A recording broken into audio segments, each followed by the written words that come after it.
Good morning everyone, welcome to news morning. और मैं time ही देख रही थी, मैंने कहा कि आज आपका और हमारा साथ जो है वो पूरे 9 बजे शुरू हो जाता है और उसके बाद मज़े के सेगमेंट्स होते हैं जिसमें हम आपसे मुख्तलिफ इश्यूज़ पर बात करते हैं। लेकिन किसी इश्यू पर बात करने से पहले लेकिन क्या करें, वो इश्यू ऑटोमेटिकली बन जाता है। वो ऑटोमेटिकली इश्यू इस वजह से बन जाता है कि इंडिया हर जगह पर चौधरी बना हुआ है। अब कल जब जो वर्ल्ड कप का एंथम रिलीज़ किया गया, जो तराना था वर्ल्ड कप का, क्योंकि आईसीसी वर्ल्ड कप होने जा रहा है, वन डे ओडीआई, जिस पर तमाम नजरें जमी हुई हैं, उसमें आप देखें बॉलीवुड स्टार्स की एंट्री है। हालांकि ये इंटरनेशनल इवेंट है। आई कि वहां पर बॉलीवुड के लोगों का क्या काम है, रणवीर सिंह का क्या काम है, आईसीसी का वर्ल्ड कप है, ये तो भारतीय एक जो एक्टर है उसकी वहां पे बात को आना, उसका वहां पर अपीयरेंस उसकी समझ से बाहर है। आप नहीं, अगर आपने किसी एक को प्रायोरिटी देनी है, आपने रणवीर सिंह को देनी है, तो फिर आप पाकिस्तान से भी किसी को लेते,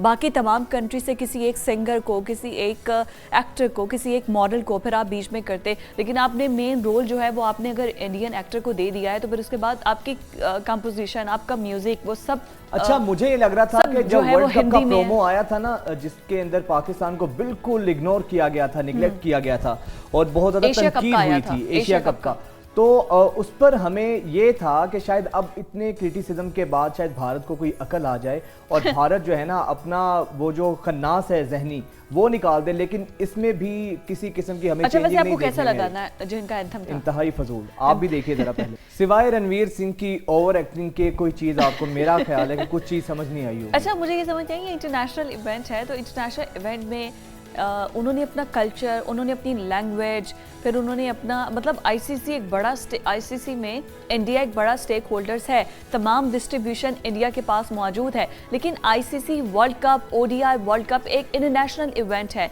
पाकिस्तान और इंडिया ये दो मेन जो हैं वो कंट्रीज हैं आईसीसी वर्ल्ड चैंपियनशिप में, कि सबसे ज़्यादा लोग, फाइनल से ज़्यादा आप पाकिस्तान और इंडिया का मैचेस देखने के लिए अगर लोग आते हैं, शायकीन आते हैं। एक बहुत बड़ा त्यौहार, एक बहुत बड़ा मेला होता है। बाकी तमाम अगर आप ऑस्ट्रेलिया, इंग्लैंड, वहाँ पर अब इतना ज़्यादा क्रेज़ नहीं है जितना इस वक्त इंडिया का और पाकिस्तान के मैचेस का क्रेज़ है। और दोनों ममालिक में क्रिकेट बहुत ज़्यादा पसंद की जाती है। लेकिन मुझे इशू इस बात पे है कि अगर आपने उतनी नुमाइंदगी इंडिया को दी है तो फिर वाई नॉट आपने पाकिस्तान को भी उतनी नुमाइंदगी देनी थी। नुमाइंदगी की बात तो छोड़ें फिजा, सिवाय इस एंथम में शोर शराबे के और ओवर एक्टिंग के कोई एक भी चीज जिसकी समझ आई हो कि ऐसे लग रहा था कि किसी बॉलीवुड मूवी का ना कोई गाना है, कोई आइटम सॉन्ग है, एग्जैक्टली सॉन्ग है, किसी भी तरह से जस्टिफाई नहीं हो पा रहा कि ये क्रिकेट का कोई आईसीसी का वर्ल्ड कप है। अब अगर आपने कोई सिंगर उसमें शामिल कर लेते तो चलो सिंगर ही कोई जज के कर लेते, कोई एंथम की कंपोजिशन ही कोई ऐसी बनाते। नहीं, वो प्रीतम बहुत अच्छा सिंगर है और बड़ी अच्छी उसके लिरिक्स की कंपोजिशन, कोई कंपोज तो अच्छे करते, उसके लिरिक्स अच्छे हो सकते थे। हां एब्सोल्युटली, लिरिक्स अच्छे हो सकते थे। फिर उसके बाद आपने अगर आपने एक एनर्जेटिक, एक आपने वही चीज दिखानी थी, तो एनर्जेटिक के लिए जरूरी ये थोड़ी है कि आपने इस तरह के फजूल किस्म की ओवर एक्टिंग करनी थी। आई एम श्योर अगर इससे ज्यादा चाहत फतेह अली खान साहब को मौका दिया जाता ना खिदमत करने का आईसीसी की, तो वो ज्यादा पसंद किए जाना था। हमारे पीसीबी की तरफ से फतेह अली खान को भी काट गए हैं। पीएसएल के इतने अच्छे एंथम्स होते हैं कि मजा आ जाता है, सबकी नजरें होती हैं क्योंकि एक अच्छा आएगा। आप ये देखिए कि जब फीफा वर्ल्ड कप हुआ था तो उन्होंने कितनी अच्छी नुमाइंदगी की थी। उन्होंने तमाम कंट्रीज़ के जो लोग थे उनको इकट्ठा किया था क्योंकि वो इंटरनेशनल इवेंट था। फिर उन्होंने ग्लिम्स दिखाए थे तमाम जो बड़े प्लेयर्स हैं उनके, कि वो कैसे गोल्स करते हैं, जब वो हार जाते हैं तो क्या जज्बात थे। मतलब फील हो रहा था कि वो फुटबॉल के बारे में बात हो रही है। ये एक ट्रेन स्टेशन के अंदर क्रिकेट की बात हो रही है, छोटे से बच्चों को एक्सप्लेन कर रहे हैं। पहली झलक इसकी दिखाई जाए ना तो उस झलक को देख के ये आइडिया होता ही नहीं है आपको जब से 2 या 3 दफा ना देख लेंगे ये कोई वर्ल्ड कप का एंथम है। एग्जैक्टली किसी ट्रेन स्टेशन के अंदर ये इन्होंने ना, किसी ट्रेन के अंदर है तो सारा ग्राफिकल उन्होंने सब डिजाइन किया है। लेकिन हैरान कुन बात है कि बॉलीवुड के पास इतने अच्छे सॉन्ग्स होने के बावजूद, अच्छे सिंगर्स होने के बावजूद, उन्होंने इस किस्म का अच्छे कंपोजर्स होने के बावजूद घटिया सॉन्ग कंपोज किया। हीरो भी चुना है तो सिर्फ रणवीर सिंह को चुना है। हाँ, तो हर जगह से उनकी सिलेक्शन, इनकी चीज देखें ना कि आप कितनी फजूल और नाकिस है। खैर माइट इज राइट का असूल है दुनिया भर में। भारत की इजारादारी है, भारत का सिक्का चलता है और डंके की चोट पे चलता है, तो ऐसा तो होगा, फिर ऐसा तो होगा और ऐसा हमने होते देखा भी है। खैर एनीवेज, ये तो अब ऑडियंस के पास जा चुका है सॉन्ग, फिर उसके बाद पता चलेगा कितना ये सॉन्ग पसंद किया जा रहा है। लेकिन अभी फिलहाल हाइलाइट्स की तरफ चलते हैं। हम आपको आज के प्रोग्राम में क्या कुछ डिस्कस करने जा रहे हैं इन हाइलाइट्स में देखिए।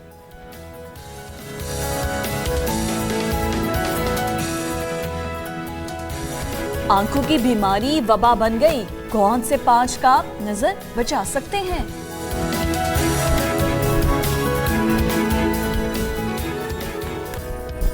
नून लीग की क़यादत का दोहरा इम्तिहान, काइद के जारहाना बयानात, पीपल्स पार्टी के शिकवे शिकायत, मरियम और शहबाज ने क्यों की लंदन परवाज।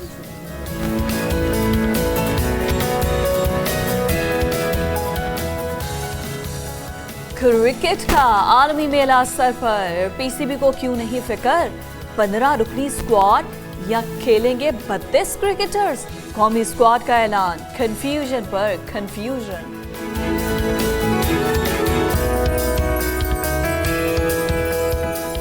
बच्चों का भारी बस्ता, क्या यही है कामयाबी का रास्ता, भारी बस्ते कमजोर बच्चे, कैसा होगा मुस्तकबिल का नक्शा।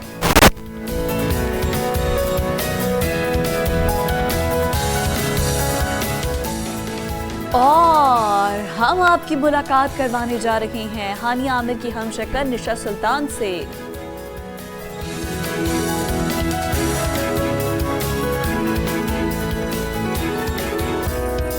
तो जनाब ये थी आज की हमारी हाइलाइट्स के बाद डिटेल से इन तमाम सेगमेंट्स पर बात करेंगे, लेकिन अभी आफ्टर दिस ब्रेक।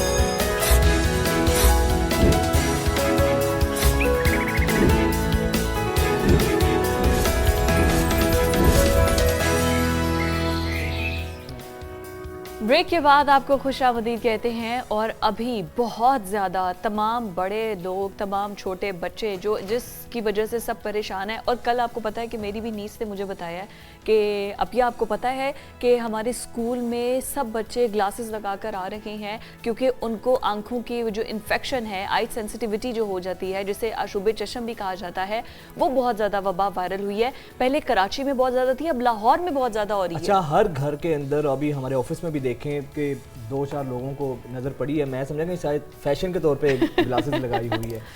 इसमें बहुत ज़्यादा इजाफा देखने में आया है, आई इन्फेक्शन, ये जो आशुबे चश्म है, और आई रोल्स के केसेस देखने में आ रहे हैं। अच्छा, इसकी सबसे ज़्यादा सेंसिटिविटी ये है फिजा कि जो शख्स इस बीमारी में मुब्तला है, तो जो दूसरा शख्स अगर उसकी आंखों में देखता है तो वो जो बीमारी है वो उसमें भी मुंतकिल ट्रांसफर हो जाती है। क्या अट्रैक्शन है वैसे इस बीमारी की? जो है ना, इस लिहाज से ये बड़ी तशवीशनाक बात है। अब डॉक्टर साहब से हम पूछेंगे इसमें हकीकत भी है या कोई मिथ ही बनी हुई है। बट फिर भी इन केसेस में बहुत ज़्यादा इजाफा हो रहा है। एहतियात हमें बहुत ज़्यादा करने की ज़रूरत है। और उसकी वजह से रेडनेस और पानी आंखों से आना और जलन होना, खारिश होना बहुत ज़्यादा है। क्या एहतियाती तदाबीर हैं और इसको किस तरह से बचा जा सकता है अगर किसी को हो, तो बाकी लोग कैसे महफूज रह सकते हैं, इस पर बात करने के लिए पंजाब के अस्पतालों में 200 से ज़ायद केसेज रिपोर्ट हुए। 200 से ज़ायद। मैं आपको बता रही हूँ कि कल ही रोज मुझे पता चला है कि किस तरह से आप बाहर निकले तो आपको पता चलता है बहुत से लोगों ने ब्लैक ग्लासेस लगाई हुई हैं क्योंकि आई इन्फेक्शन इतना ज़्यादा वायरल हो रहा है। Professor doctor captain retired Ashrat Humayun साहब जो कि कंसल्टेंट हैं, फैमिली फिजिशियन है हमारे साथ। अस्सलाम वालेकुम डॉक्टर साहब। वालेकुम सलाम जी। डॉक्टर साहब, सबसे पहले तो ये बताइए कि सुबह ही सुबह हमने आपको ज़हमत दी है, बहुत ज़्यादा आई इन्फेक्शन वायरल हुआ है और कराची के बाद अब लाहौर वाले इससे बहुत ज़्यादा परेशान हैं। तो किस तरह से ये आई इन्फेक्शन जिसको हुआ है, पहले तो वो बताइए कि वो क्या इस्तेमाल करे प्रिकॉशनरी मेजर्स, और दूसरा बाकी लोग किस तरह से महफूज रह सकते हैं इस वबा से। हाँ, बहुत शुक्रिया जी। सबसे पहले अप्रिशिएट करता हूँ TNN टीम का कि आप अवेयरनेस प्रोग्राम करते हैं। ख़ासतौर पे आशुबे चश्म जो है ये साउथ ईस्ट एशिया का एक वायरल एपिडेमिक आप कह सकते हैं। बांग्लादेश, इंडिया, कराची, लाहौर, तकरीबन तमाम शहरों में ये जाहिर है जिधर लोग एक दूसरे से मिलेंगे तो उधर तो ये प्रॉब्लम होगी। अच्छा, आपने जिक्र किया कि ये देखने से भी तो हो सकता है, मिथ है। और मैंने बड़ी जगहों पे देखा है कि एक मैं आर्मी में था, एक जगह पे एक मेजर साहब बैठे थे तो दूसरे को आशुबे चश्म थी, तो उन्होंने कहा सर मेरी तरफ ना देखें, मुझे भी हो जाएगा। अच्छा ये लोग समझते हैं, ये समझते हैं, बट इसमें है नहीं, इसमें कोई रीज़न बनती नहीं है ना, ये कॉन्टैक्ट के साथ होती है ना। एग्जैक्टली जो सिक्रीशंस हैं आई की, अगर वो सिक्रीशंस जो हैं हाथ के साथ आपने हाथ के साथ लगी, आपने आंखों को मला है, साफ़ किया है और उसके साथ फिर आपने किसी दूसरे से हैंडशेक किया है, तो वो फिर उधर ट्रांसफर हो जाएगा। एग्जैक्टली अच्छा मैं भी यही कह रहा था, मैंने इसलिए कहा कि ये पता नहीं हकीकत है या मिथ है, क्योंकि समझ नहीं आती ना आंखों में कौन सा ऐसा जादू या कोई रेडिएशंस निकलती हैं कि जो दूसरी आंख में ट्रांसफर हो जाती हैं। लेकिन जी साइंस बड़ी डेवलप कर रही है, हो सकता है कोई ऐसी चीज़ भी आ जाए जो आंखों से ट्रांसफर आंखों से ट्रांसफर हो जाए। तो ख्यालात तो ट्रांसफ़र हो जाते हैं, जज्बात भी हो जाते हैं, लेकिन ये वायरस ट्रांसफ़र नहीं होती। अच्छा, इसका ख़ास तौर पे अशुभ चश्म कहा जाता है। मुख्तलिफ नाम है इसके ना, अगर सनफ़े नाज़िक इसको नाम लेगी तो वो पिंक आई का नाम लेगी। अच्छा। और सनफ़े गिरां अगर बोलेगा तो वो कहेगा रेड आई है। हाँ जी। और डॉक्टर कहेंगे वो फ्लू आई है। ठीक है। अगर एप्थेल्मोलॉजिस्ट के पास जाएंगे वो कहेगा वायरल कैरेटो कंजक्टिवाइटिस है, डिफरेंट सा नाम है, यानी वायरस है, एडिनो वायरस है, क्योंकि आंखों की जो झिल्ली है उसको मुतासर करती है। एपिथेलियम जो होती है, जो आपका आंखों का सफ़ेद हिस्सा है ना, इसके ऊपर जो कंजक्टिवा है, कवरिंग है, वो that is called conjunctiva. Epithelium covering जो है वो आंखों की सफ़ेद झिल्ली के लेके पीछे जो आपकी लिड्स हैं, आई लिड्स के ऊपर तक जाती है, तो ये इन्वॉल्व होती है। ठीक। और इसमें ज़्यादातर ये एडिनो वायरस है, उसकी वजह से ज़्यादा प्रॉब्लम इसका आता है, और यही फिर आगे जो है बाकी प्रॉब्लम जो है सर इसकी वजूहात क्या हैं ज़्यादा? कोई हमारे कोई एयर पोल्यूशन है ज़्यादा? मेन रीजंस क्या हैं जो इतनी तेजी से ये वही बात जो पहले मैंने की ना कि ये कॉन्टैक्ट्स के साथ है। एयर पोल्यूशन सुपर ऐड कर सकती है, एक्सजरेट कर सकती है, प्रॉब्लम बढ़ा सकती है। ज़्यादा ओवर क्राउडेड प्लेसेस में ज़्यादा होगा, ये एक दूसरे से कांटेक्ट जिधर ज़्यादा है उधर ज़्यादा होगा। ऐसा कोई ऐसी चीज़ नहीं है कि हवा में मुंतकिल हो गए तो ये हो जाएगी। एक कंडीशन है इसमें जिसमें कि आँखों की सिक्रीशन जो हैं नाक में गई है और छींक आई है, तो छींक से ये आगे बैठे हुए बंदे को किसी पे ट्रांसफर हो सकती है। Absolutely right. मतलब एहतियाती तदाबीर से ही कंट्रोल कर सकते हैं ना। अभी जो बच्चों को, स्कूल के बच्चों को या बाहर हमारे ऑफिस में बहुत से लोगों को अब वो ग्लासेस पहनकर घूम रहे हैं क्योंकि आईज उनकी रेड है, स्वेल है, और फिर उसके बाद जलन बहुत ज़्यादा होती है, मलने को दिल करता है आंखों को बहुत ज़्यादा, हाँ इरिटेशन बहुत ज़्यादा होती है। तो जिसको अब ये आई सेंसिटिविटी हो गई है तो वो इसको क्या करे? मेडिकेशन? इसमें डिफरेंट कंडीशंस हैं।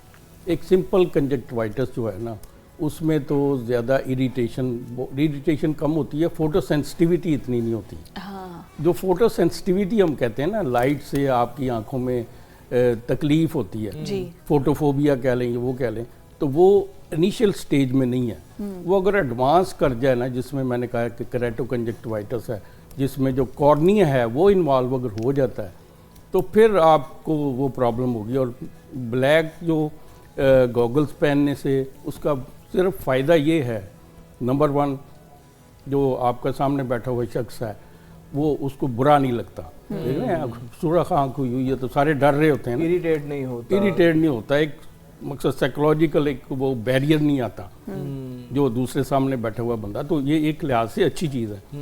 लोग तो फैशन के तौर पे भी कर लेते हैं, चलें हो गया तो ये पहन ले, पता चल जाए, चले अच्छी बात है, दिस इज़ गुड थिंग।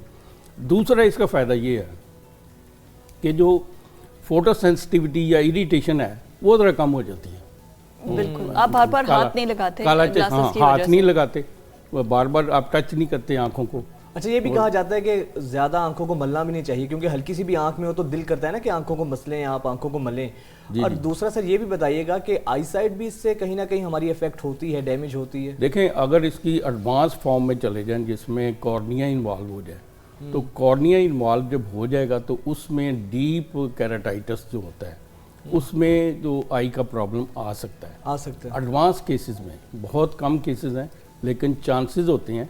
और इसमें जो अफसाने सेहत के असूल जो बना दी हैं उसके ऊपर अमल करना चाहिए। हैंड हाइजीन का बड़ा रोल है इसमें, बार बार हाथ धोएं आप, ख़ास तौर पे किसी से मिले हैं तो उसके बाद हाथ धो लें, या इस मुख्तलिफ कोशिश करें कि हाथ ज़्यादा कंटेमिनेटेड सर्फेसिस को ना टच करें, और अगर कर लेते हैं तो उसके बाद धो लें आप अच्छी तरह। जॉइंट फैमिली में ये भी होता है कि एक ही रूम में बेशुमार लोग होते हैं, 3-4 लोग होते हैं, तो वही सोप जो इफेक्टेड शख्स है वो यूज़ कर रहा होता है, वही टॉवल यूज़ कर रहे होते हैं, तो इससे भी ज़रा एहतियात करनी चाहिए, इससे भी तो खतरा होता है। बिल्कुल एहतियात इसमें करनी चाहिए, और टॉवल्स जो हैं वो सेपरेट हो जाने चाहिए। मैं देखें कोविड के सीज़न में भी हम लोगों ने बड़ा जोर दिया कि जो लिक्विड सोप्स हैं और सेंसर के साथ जो सोप आप लेते हैं वो ज़्यादा बेहतर रहते हैं, क्योंकि सोप के ऊपर भी वायरस तो रह जाती है ना, तो वो हेल्दी पर्सन जो है उसको साफ यूज़ करेगा तो वो आंखों को वो मुतासर कर सकता है। बिल्कुल ठीक है, मतलब कि जो एहतियाती तदबीर, वैसे अगर आप नॉर्मल अभी ये जो कोरोना पेंडेमिक आया था, इसने बहुत से लोगों को ना हाइजीन रहना, हाथ एग्जैक्टली अब बहुत कम ऐसा होता है कि अब हाथ मिल रहे हैं और हाथ धोए बगैर आप खाना खा रहे हैं या इस तरह करेंगे, बहुत ज़्यादा ज़रूरी अब ना बहुत ज़्यादा लोगों को अवेयरनेस आ गई है। अच्छा, जो छोटे बच्चे हैं उनको किस तरह से, क्योंकि किसी एक बच्चे को भी हो, बाकी बहन भाइयों को भी ऑटोमेटिकली वो चीज़ हो जाती है, जैसे आपने कहा ना कि देखने से ऐसा नहीं होता, लेकिन वैसे जर्म्स हाथों से भी ट्रांसफ़र हो सकता है, जिसकी वजह से अब जिसको ये हो गया है वो क्या एहतियाती तदाबीर करे कि ये रिकवर हो जाए, या इसके लिए प्रॉपर मेडिकेशन ही है? क्योंकि हमें तो यही पता है कि आप पानी से, ठंडे पानी से मुँह धो लें, उससे भी फ़र्क पड़ जाता है। असल में बड़ी कंट्रोवर्शियल चीज़ें चल रही हैं। बाज़ लोग कहते हैं कि जी ठंडे पानी के छट्टे मारें, ये करें, वो करें, और कुछ अर्के गुलाब का इस्तेमाल करें, और इस तरह की जो चीज़ें हैं। लेकिन एक हम लफ्ज़ यूज़ करते हैं एविडेंस बेस्ड मेडिसिन। कोई भी ऐसी चीज़ आप आगे ट्रांसफ़र ना करें जिसके पीछे कोई उसका एविडेंस नहीं है, साइंटिफिक एविडेंस नहीं है। अभी अर्के गुलाब का लफ्ज़ अक्सर लोग जो कहते हैं वो इस्तेमाल करें, हो भी रहा है, बहुत ज़्यादा हो रहा है, तो मैं उसको डिस्करेज करूँगा। अच्छा। उसकी रीज़न ये है कि एक तो कंटेमिनेटेड अगर आ गया है, उसकी जो मैन्युफैक्चरिंग है वो प्रॉपर वो नहीं होती जिस तरीके से होनी चाहिए, जिस तरीके से आई ड्रॉप्स की होती है, स्टरलाइज्ड कंडीशन में होती है, केमिकल ही है ना, अर्के गुलाब भी। तो देखें, सिंपल सी बात है, हमने ये जो वायरस को अर्के गुलाब ख़त्म नहीं करेगा, वायरस को कोई मेडिकेशन ख़त्म नहीं करेगी, उसने अपना टाइम लेना है, वॉश आउट हो जाना है। हाँ, उसका पीरियड है 4 से लेके तो 10 तक, 14 दिन तक वो पीरियड है, उस पीरियड में उसने वॉश आउट हो जाना है। आपने क्या करना है, आपने जो उसकी प्रॉब्लम्स आ रही हैं उससे अपने आप को सेव करना है। पेन हो रही है तो पैरासीटामोल ले लें, अगर एलर्जी ज़्यादा है तो एंटीहिस्टामिन ले लें, एंटीहिस्टामिन ड्रॉप्स भी आ रहे हैं, वो ड्रॉप्स इस्तेमाल कर सकते हैं। एंटीहिस्टामिन टैबलेट्स भी आप ले सकते हैं एलर्जी के लिए, जो है ना बाद ऐसी एंटीहिस्टामिन है जिसमें सेडेशन कम होती है जी। वो बड़ा ज़रूरी है। बच्चों में मैं समझता हूँ कि बड़ा केयरफुल होना चाहिए। अच्छा, आई वॉश कोई अच्छा बता दें, क्योंकि ये है कि अर्के गुलाब की निस्बत अगर हम कोई अच्छा आई वॉश ले लें जो ड्रॉप्स डालें और वो आंखों को क्लियर भी कर देता है और थोड़ा रिलैक्स भी देता है। मैं आई वॉश के भी खिलाफ। अच्छा। हाँ, उसकी रीज़न ये है कि आई वॉश इटसेल्फ कंटेमिनेशन करेगा। ओके, ठीक है, आप उसको छोड़ें, सिंपल सी एक छोटी सी कैविटी है आपकी, उसमें ड्रॉप्स डालें और उसके बाद टिश्यू पेपर से साफ कर लें। जो ड्रॉप्स डॉक्टर रिकमेंड करते हैं, ठीक है, बहुत सारे हैं, एंटीहिस्टामिन ड्रॉप्स हैं, सिंपल से हैं, बहुत सिंपल ड्रॉप्स हैं जो आपके, यानी एंटीबायोटिक्स ड्रॉप्स की तो तुक ही नहीं बनता इसमें इस्तेमाल करने का जी, जब तक कि उसमें बैक्टीरियल इन्फेक्शन ना हो। नहीं, अगर एहतियाती तदाबीर के लिए मैं कह रही थी कि अगर जिसको नहीं है ये बीमारी, तो वो लेकिन फिर भी वो अच्छा आई वॉश कोई once in a month use कर सकता है ना? नहीं, कोई जरूरत नहीं है। ओके, अगर नहीं है तो आप क्यों अपने वो एक्सपोज कर रहे हैं आईज को पानी के साथ, या बस वैसे बाहर निकलते वक्त आप ग्लासेस वगैरह का इस्तेमाल, हमारा पोल्यूशन इतना ज्यादा है, ग्लासेस जो हैं वो भी इसमें एज सच वो उसमें बचत नहीं करेगी आपकी। ओके, ठीक है ना, ग्लासेस तो आपकी अपनी जो सेफ्टी के लिए है, मकसद उसकी फोटोफोबिया से बचाने के लिए, थोड़ी मट्टी ना जाए आंखों में, इससे बचाने के लिए। इससे ज़्यादा कोई रोल नहीं है ग्लासेस का? इससे ज़्यादा कोई रोल नहीं है ग्लासेस का, सिर्फ उस सूरत में है फोटोफोबिया। दूसरा में सोशल जो वो पैदा होता है ना, एक इनकन्वीनियंस पैदा होती है, एक दूसरा बंदे को रेड आई है, आंखें सूजी हुई हैं, बुरा हाल है, और अगले वाले बंदा जो परेशान हो जाता है कि ये क्या भाई, वो पीछे हटते हैं। मैंने बताया ना, जिस तरह सोशल डिस्टेंस आ जाता है ना आपका, सोशल डिस्टेंस भी आ जाता है, जाहिर है कोई ऐसी चीज़ है साइकोलॉजिकल, एक बंदा उससे थोड़ा वैसे सा भी सर अभी हो जाए। एथिकली भी मुनासिब नहीं लगता है कि Ethically भी आपकी मौजूदगी से कोई बंदा इरिटेट हो। मेडिकली से ज्यादा एथिकली फैक्टर जो है ना, बिल्कुल बिल्कुल, ज्यादा ये इन्वॉल्व होता है बहुत सर। इंपॉर्टेंट चीज़ है, बहुत शुक्रिया। इंपॉर्टेंट। हमारे जो सोशल हमारे सर्कमस्टांसिस हैं, हमने प्रमोट करना है। अच्छा, मैं एक और चीज़ मकसद है, अक्सर स्कूल में बच्चे छुट्टी कर लेते हैं 7 दिन 8 दिन की, जी तो उसका भी मुझे नहीं लगता कि कोई फ़ायदा है। हाँ उल्टा बर्डन आप डाल रहे हैं उनके ऊपर, बच्चों के ऊपर, सारे के ऊपर। एग्जैक्टली और स्कूलों में आप प्रिवेंशन करें, हाँ उसमें ऐसे बच्चों के लिए सेपरेट कर लें थोड़ा सा, उनको और थोड़ा उनको सेपरेट बताएं। बिठा दें और फिर बाकी बच्चे जो हैं वो, लेकिन आपने बात ये ठीक की है कि इससे होता नहीं है, उसने अपना टाइम लेना है, टाइम लेने के बाद चले जाना है, इसमें कोई इतना फिक्रमंद होने की देखें, जरूरत नहीं फिक्रमंद है। यही चीज़ है। आप अगर अवेयरनेस कर देंगे ना सही मानों में, तो फोबिया खत्म हो जाता है, पैनिक खत्म हो जाता है खत्म लोगों हो में। एग्जैक्टली, हाँ, ये ट्रॉमा बड़ा जो ज़रूरी होता है। है ना वो खत्म हो जाता है, और छोटे बच्चों को तो हैंडल करना बड़ा मुश्किल होता है। Thank you so much doctor साहब, आपके वक्त के लिए मुफीद मशवरे आपने दिए, और बहुत से जो हम फरसूदा बातों में पड़े हुए थे वो एटलीस्ट इनकी मौजूदगी में आज इसीलिए सही हो हमने गई फिर हैं। मुनासिब समझा कि अशोबे चश्म के हवाले से अपने सेगमेंट का आगाज़ ही इस चीज़ से करें, क्योंकि ये डायरेक्ट इसका ताल्लुक हमारी हेल्थ से है। अब ज़रा हेल्थ के बाद ज़रा स्पोर्ट्स की बात कर लेते हैं, और वर्ल्ड कप की आमद है, लेकिन अभी तक कल 3 घंटे पीसीबी का इजलास हुआ, लेकिन फिदा हमारे कौमी स्कोर का ऐलान नहीं हो और सका। बेबी कौमी अभी लोग ही फाइनल नहीं कर सके हैं, बड़ी कंफ्यूजन सी सूरत हाल है। और 28 सितंबर जो है वो लास्ट डेट है जिसमें आपने सारी चीजों हर को सूरत करके आगे आपने देना बताना होता है, है ICC को नेम देने एग्जैक्टली, होते हैं। क्योंकि अभी बाकी दिन कितने बचे हैं? आई थिंक 15 डेज बाकी बचे हैं, 12 दिन या 14 दिन बाकी बचे हैं। 3 डेज भी नहीं हुआ, अभी 28 को है आज, आई थिंक 21 हो गई शायद। 21 नहीं, वो वर्ल्ड कप स्टार्ट होने के लिए। हाँ, लेकिन आपने 28 फाइनलाइज तो 28 को आपने अपने प्लेयर्स का जो स्क्वाड है वो ऐलान करके देना है, लेकिन पाकिस्तान आपको पता है एट द एंड मोमेंट पे कुछ ना कुछ प्लान करते हैं। सरप्राइज होगा सबके लिए भी, आई होप सो कि अच्छा सरप्राइज हो। लेकिन अभी बाबर आजम की जो कैप्टनसी है उस पर बहुत से सवालात उठ रहे थे, और फिर नायब कप्तान भी हमारा शाहीन अफरीदी को करने जा रही हैं। तो अब लेट्स सी कि आगे होता क्या है। लेकिन ये एक बड़ी अलार्मिंग चीज़ है, क्यों अभी तक स्क्वाड के मामले पर हम इतने कंफ्यूज हैं। स्पोर्ट्स एनालिस्ट अहमद कुरैशी हमारे साथ मौजूद हैं, उनसे बात करते हैं। Ahmad, welcome to news morning. ये बताइएगा क्या वजह है, हम कंफ्यूजन कहाँ है अपने प्लेयर्स की सिलेक्शन में, क्या वजह है? अभी तक डिसाइड ही नहीं हो पाया है कि किन खिलाड़ियों को हमने लेके जाना है, किन को नहीं लेके जाना है। Why we are so much confuse? जी अस्सलाम वालेकुम वजाहत, बात आपकी बिल्कुल ठीक है कि कंफ्यूजन है, और मेरे ख्याल में इतना बड़ा टूर्नामेंट जिसका कोई हमें एकदम से नहीं पता चला कि वर्ल्ड कप इतने दिन बाद होने वाला है, ये मेरे ख्याल में सालों से सबको पता था, और टीमें सालों से तैयारियां करती हैं। सुनने में तो ये आया कि कुछ आध प्लेयर्स को लेके कंफ्यूजन है, क्योंकि बाबर आजम, फ़खर जमान, शादाब खान इन लोगों को कंटिन्यू करना चाह रहे हैं, लेकिन कुछ बासर जो शख्सियात हैं हमारे मुल्क की, उन्होंने अपना जो है वो इन्फ्लुएंस जो है उसको इन्वॉल्व करते हुए ये चीज़ करने की कोशिश की है कि ख़ासतौर पर फ़खर जमान को उनको कंटिन्यू ना किया जाए टीम के अंदर। सो अभी तक ज़का अशरफ साहब ने जो है वो टीम का अप्रूवल देना है, और कुछ इस तरह की भी चीज़ें सामने आई हैं कि ज़का अशरफ साहब को टीम बना के भेज दी गई है, उनके अप्रूवल का वेट है, वो जब अप्रूव करेंगे तो उसके बाद अनाउंस की। लेकिन जो भी वजह है, आई थिंक इसमें पाकिस्तान क्रिकेट टीम का जो है वो तमाशा बन रहा है, और वर्ल्ड कप का स्पॉट हमने अनाउंस करना है, तो अगर राइट टाइम पे हो जाएगा तो अच्छी बात है, क्योंकि 25 को तो टीम ने इंडिया के लिए ट्रैवल करना है। हाँ, क्योंकि ये ना हो कि तमाम प्लेयर्स के लिए भी सरप्राइज हो, जो एक्सपेक्ट कर रहे हो कि हम स्क्वाड का हिस्सा होंगे, उनको आउट कर दिया जाए। दूसरा ये कि अहमद, हमारे कुछ प्लेयर्स जैसे हारिस रऊफ थे, नसीम शाह थे, ये इंजर्ड भी थे एशिया कप में, तो इनकी इंजरी के हवाले से क्या है कि ये भी स्क्वाड का हिस्सा होंगे? क्योंकि अगर ये इतना रिसेंट इंजर्ड हुए हैं तो क्या ये अपने आप को वो पूरा हील करके वर्ल्ड कप के लिए अवेलेबल होंगे? देखें, जहाँ तक हारिस रऊफ की इंजरी की बात है तो वो अपनी इंजरी से काफ़ी हद तक रिकवर कर चुके हैं। थोड़ा बहुत उनकी कमी पेशी है, वो भी वर्ल्ड कप स्टार्ट होने तक इंशाल्लाह उनकी रिकवरी कंप्लीट हो जाएगी। नसीम शाह की जहाँ तक बात है, वो जब लंका प्रीमियर लीग में एक मैच खेल रहे थे तो उनको अपने शोल्डर में तकलीफ हुई थी, राइट शोल्डर पे, और यही उनका बॉलिंग हैंड भी है।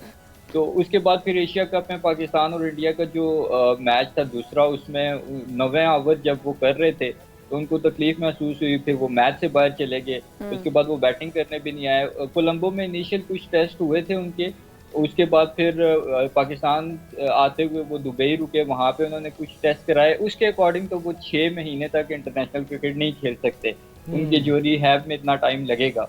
लेकिन फिर फर्दर उसको स्टडी करने के लिए उनकी रिपोर्ट्स को इंग्लैंड भेजा गया है, और अभी तक वहाँ से कोई फाइनल रिपोर्ट नहीं आई जिसके बाद हमें पता चल सके नसीम शाह की। लेकिन देखिए ना, इसमें भी नेग्लिजेंस प्लेयर्स की भी है और पीसीबी की भी है। जब आपको पता था कि एशिया कप और वर्ल्ड कप आ रहा है, तो आपको क्या जरूरत थी प्लेयर्स को द 100 और लंका प्रीमियर लीग खेलने के लिए भेजने की? प्लेयर्स को भी परमिशन नहीं देनी चाहिए थी, और अब हम अपने एक अच्छे बड़े अच्छे फास्ट बॉलर से महरूम हो जाएंगे जो कि वर्ल्ड कप के लिए अवेलेबल नहीं होंगे। लेकिन वर्ल्ड कप के बाद आई होप सो कि वो कम बैक करे टीम में। उसके अलावा आपको क्या लगता है किसकी एंट्री के चांसेस हैं? एक नई एंट्री आपको लगता है कि स्क्वाड के अंदर हो सकती है? देखें, अगर स्क्वाड देखा जाए ना, तो हमारा काफ़ी बैलेंस था। फास्ट बॉलिंग की वजह से थोड़ा से हमें नुकसान हुआ, खासतौर पे नसीम शाह की इंजरी को लेके। लेकिन फास्ट बॉलिंग आपको पता है कि पाकिस्तान की हमेशा से स्ट्रेंथ रही है। हमारी बेंच स्ट्रेंथ भी फास्ट बॉलिंग को लेके काफ़ी मजबूत है। शाहनवाज दानी है, मोहम्मद हसनैन है। मेरे ख्याल में तो हसनैन को होना चाहिए, क्योंकि बाकियों की निस्बत हसनैन का एक तो जो तजर्बा है वो काफ़ी ज़्यादा है, दूसरा जो है हसनैन ने रिसेंट पास में जो क्रिकेट खेली है उसमें काफ़ी ज़्यादा इम्प्रूव किया है, खासतौर पे अपनी बॉलिंग की लाइन और लेंथ को लेके।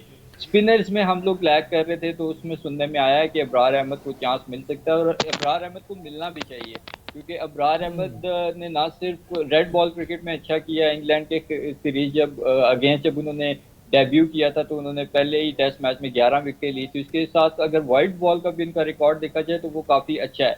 फिर मिस्ट्री स्पिनर, पूरी दुनिया की जो टीम्स हैं वो अपने साथ मिस्ट्री स्पिनर को कैरी करती हैं।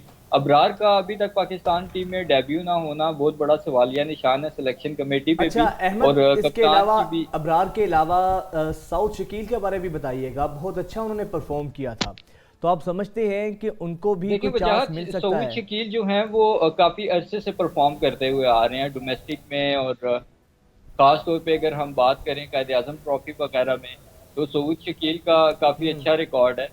सो आई थिंक कि सऊद शकील को भी मिडिल ऑर्डर में चांस देना चाहिए। फ़खर जमान की मुझे नहीं समझ आ रही कि बाबर आजम क्यों उनको कैरी करना चाह रहे हैं। उनकी एक फ्लूक इनिंग्स का कब से सबको इंतज़ार है कि वो एक तुक्का इनिंग्स लगाएंगे और वो मैच विनिंग इनिंग्स होगी, और वो 2 साल से तो अभी तक वो फ्लूक इनिंग्स अभी तक उनकी नहीं आई।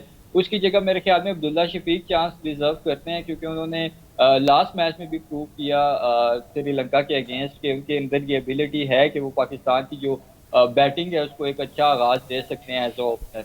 तो मेरे ख्याल में वर्ल्ड कप 5 साल बाद होता है और बहुत बड़ा इवेंट है, तो इसमें ज़्यादा एक्सपेरिमेंट्स नहीं करने चाहिए। जो प्लेयर्स इन फॉर्म हैं या जो अच्छा परफॉर्म करके आ रहे हैं उन्हीं को चांस देना चाहिए और उन्हीं को टीम में खिलाना चाहिए। तो जो सिफारिशी प्लेयर्स हैं अहमद, उनके बारे में क्या ख्याल है? उनका क्या होगा? क्या वो भी स्क्वाड में होंगे अभी जो आएगा वर्ल्ड कप के लिए? देखिए, सिफारशी प्लेयर्स की फिर आप हालत भी देख लें। फ़हीम अशरफ की एग्जांपल हमारे सामने है कि वो कोई परफॉर्मेंस दे के तो टीम में आए नहीं थे। वो लंदन में मियां नवाज शरीफ साहब से मिले और उसके बाद वो एकदम से टीम में आ गए, तो फिर उनका जो हाल हुआ वो हम सब के सामने है। सिफारशी प्लेयर्स का देखें, टीम ही नुकसान होता है टीम को ही, और टीम ही उसका खमियाजा भुगत रही है। अगर तो इस तरीके से पाकिस्तान की क्रिकेट को लेके चलना है तो फिर तो मेरे ख्याल में जो प्लेयर्स परफॉर्म कर रहे हैं उनको मसला तो यही है ना कि जब आपका चेयरमैन पीसीबी की भर्ती भी सियासी बुनियादों पर होगी तो ऑब्वियसली वो अपनी पार्टी के सियासी मफादात को ही पहले प्रायोरिटी देगा ना। अच्छा, बिल्कुल। अच्छा अहमद, इसके अलावा ये बताइएगा, साइकोलॉजिकली जिस तरह अभी तक हम कंफ्यूज हैं, हमें समझ नहीं आ रही है कि किस खिलाड़ी को हमें चांस देना चाहिए, किसको वर्ल्ड कप के लिए बाहर रखना चाहिए, तो हमने इससे पहले भी देखा मोराल तो हमारा ऑलरेडी बहुत डाउन है और जितना हमारे नर्व्स पर हम काबू नहीं कर सके, ओवरकम ही नहीं कर सके, तो साइकोलॉजिकली ये चीज़ें कितनी डैमेजिंग है कि अभी तक स्क्वाड का ऐलान नहीं हुआ, वर्ल्ड कप सर पर खड़ा है, तमाम जो बाकी टीमें हैं वो तो अपने खिलाड़ियों को फाइनल कर चुकी हैं, प्रैक्टिस कर रही हैं, सब फोकस है कि हमने ये खिलाड़ी वर्ल्ड कप में हिस्सा लेगा और ये नहीं होगा, तो आप यकसुई के साथ अपनी फोकस तो रहते हैं। देखें, बिल्कुल वजाहत, वर्ल्ड कप आपके सर पे है, आपने 2-3 दिन में इंडिया चले जाना है वर्ल्ड कप खेलने के लिए। आप अभी तक आपके माइंड में क्लैरिटी ही नहीं है कि आपने किन प्लेयर्स को लेके जाना है और किन प्लेयर्स को नहीं लेके जाना। या तो वो दोस्ती यारी आप पे इतनी भारी पड़ी हुई है और आप उस चीज़ से निकल नहीं पा रहे कि आप अपनी दोस्ती यारी से हट के जो टॉप परफॉर्मर्स हैं उनको जगह दें टीम में, इतना क्यों कॉम्प्लिकेटेड बनाया हुआ है? हमने हर चीज को मजाक बना के रखा हुआ है, हर चीज को कॉम्प्लिकेटेड बना के रखा हुआ है। एशिया कप का जो मजाक उड़ा उसमें जितना बीसीसीआई या जेशा का कसूर है उससे ज्यादा हमारा अपना कसूर है, क्योंकि होस्ट तो हम थे। उसी के साथ साथ अब वर्ल्ड कप आया तो वर्ल्ड कप का अभी तक स्क्वाड का ऐलान नहीं हुआ। किस चीज का इंतजार है, ये किस चीज के लिए इतनी ज्यादा वो स्पेकुलेशंस हो रही हैं और एक कंट्रोवर्सी बिला वजह की बन रही है। अभी रिसेंट पास में भी खिलाड़ियों को लेके एक कंट्रोवर्सी सामने आई कि भी खिलाड़ी आपस में लड़े हैं। वो किस तरह से खबरें लीक हो रही हैं, पीसीबी का मीडिया सेल क्या कर रहा है, और उसके बाद पीसीबी की अपनी कारकर्दगी पे भी सवाल है कि आप लोग वर्ल्ड कप के लिए जा रहे हो, 2 दिन बाद आपने इंडिया जाना है और आपने अभी तक टीम का ही ऐलान नहीं किया, प्लेयर्स को ही नहीं पता। अब जिन प्लेयर्स का नाम आ रहा है जैसे अब्रार है, वो भी तो कायदे आजम ट्रॉफी के मैचेस खेल रहा है, तो क्या आप उसको इंडिया जाने से एक दिन पहले अनाउंस करोगे और बताओगे कि आप इंडिया हमारे साथ जा रहे हो? तो आप उस प्लेयर को रिकवरी का या रेस्ट का कहाँ टाइम दे रहे हो? ऐसे ही यही सारी चीजें जिसने हम सबको और पीसीबी को भी कंफ्यूज रखा हुआ है। बहुत शुक्रिया अहमद आपका, आपने इस हवाले से बहुत अच्छी बात। मसला यही है ना, अभी तक जब खिलाड़ी ही फोकस नहीं है, जब खिलाड़ियों को पता ही नहीं है हमारे प्लेयर्स को कि हम खेलेंगे, वर्ल्ड कप का हिस्सा होंगे या नहीं होंगे, तो वो कैसे फोकस हो के अपनी कारकर्दगी बेहतर कर सकते हैं। ये चीज है, क्लैरिटी ऑफ माइंड नहीं है ना। अब आगे बढ़ते हैं, जरा कुछ खाने खाबों की बात करते हैं। अच्छा अब जी, कुछ मीठे की बात करते हैं। आपको पता है चकवाल की सबसे बड़ी खुसूसियत तो ये है कि हमारी जो आर्मी है ना, बहुत से शोहदा हमारे आर्मी जवानों का ज्यादातर ताल्लुक जो है, बल्कि अक्सरियत का ताल्लुक चकवाल से है। अच्छा, चकवाल की 2 चीजें बहुत फेमस हैं। बर्फी, उनकी मिठाई बहुत फेमस है। एग्जैक्टली, चकवाल की रेवड़ी और जो उनकी बर्फी है वो बहुत मशहूर है, ना सिर्फ पाकिस्तान बल्कि पाकिस्तान से बाहर भी चकवाल की ये बर्फी अपना लोहा मनवा चुकी है। लोग बड़ी खुशी के साथ, बड़े शौक से इसको बाहर लेकर जाते हैं। बहुत मज़े की होती है, लाइटर सी होती है और बड़ी ज़बरदस्त होती है। तो हमारे जो रिपोर्टर हैं मिर्ज़ा साजिद महमूद, जो हमारे नुमाइंदे हैं, उन्होंने चकवाल में इसकी बर्फी के हवाले से बड़ी ज़बरदस्त एक रिपोर्ट तैयार की है, आपको वो दिखाते हैं। बड़े बड़े कड़ाहों में उबलता दूध, घंटों आग की तपिश पर तैयार होती यहाँ की मारूफ बर्फी। इस बर्फी की मांग इतनी कि घंटों की मेहनत से तैयार बर्फी मिनटों में फरोख्त हो जाती है। बर्फी में सिर्फ दूध का इस्तेमाल नहीं होता, बल्कि इसमें खुश्क मेवाजात की बड़ी मिकदार भी डाली जाती है। यही वजह है कि दुकान पर हमावत ग्राहकों का हुजूम रहता है। 15-20 साल तो बर्फी इंग्लैंड, सऊदी अरब, हांगकांग बाहर मुल्कों चो स्पेशल गिफ्ट तू जनाब साढ़े दोस्त आदे जनाब तो भेजो। 70 बरस से कायम इस मिठाई की दुकान की कामयाबी का राज इसमें इस्तेमाल होने वाले खालिस अज्जा हैं। निसार स्वीट पहले निसार होटल के नाम से चले। 1967 से हमारे दादा अबू सिद्धर गांव से आए थे, इधर चकवाल आके आबाद हुए। उन्होंने थोड़े से दूध से काम स्टार्ट किया, मतलब 5 किलो दूध से चाय, और फिर ऐसा ऐसा बर्फ़ी और डोडा हलवा स्टार्ट हो गया। चकवाल की इस बर्फ़ी की डिमांड सिर्फ अंदरूने मुल्क ही नहीं, बल्कि बैरूने मुल्क रहने वाले पाकिस्तानी भी इस बर्फ़ी को खूब पसंद करते हैं।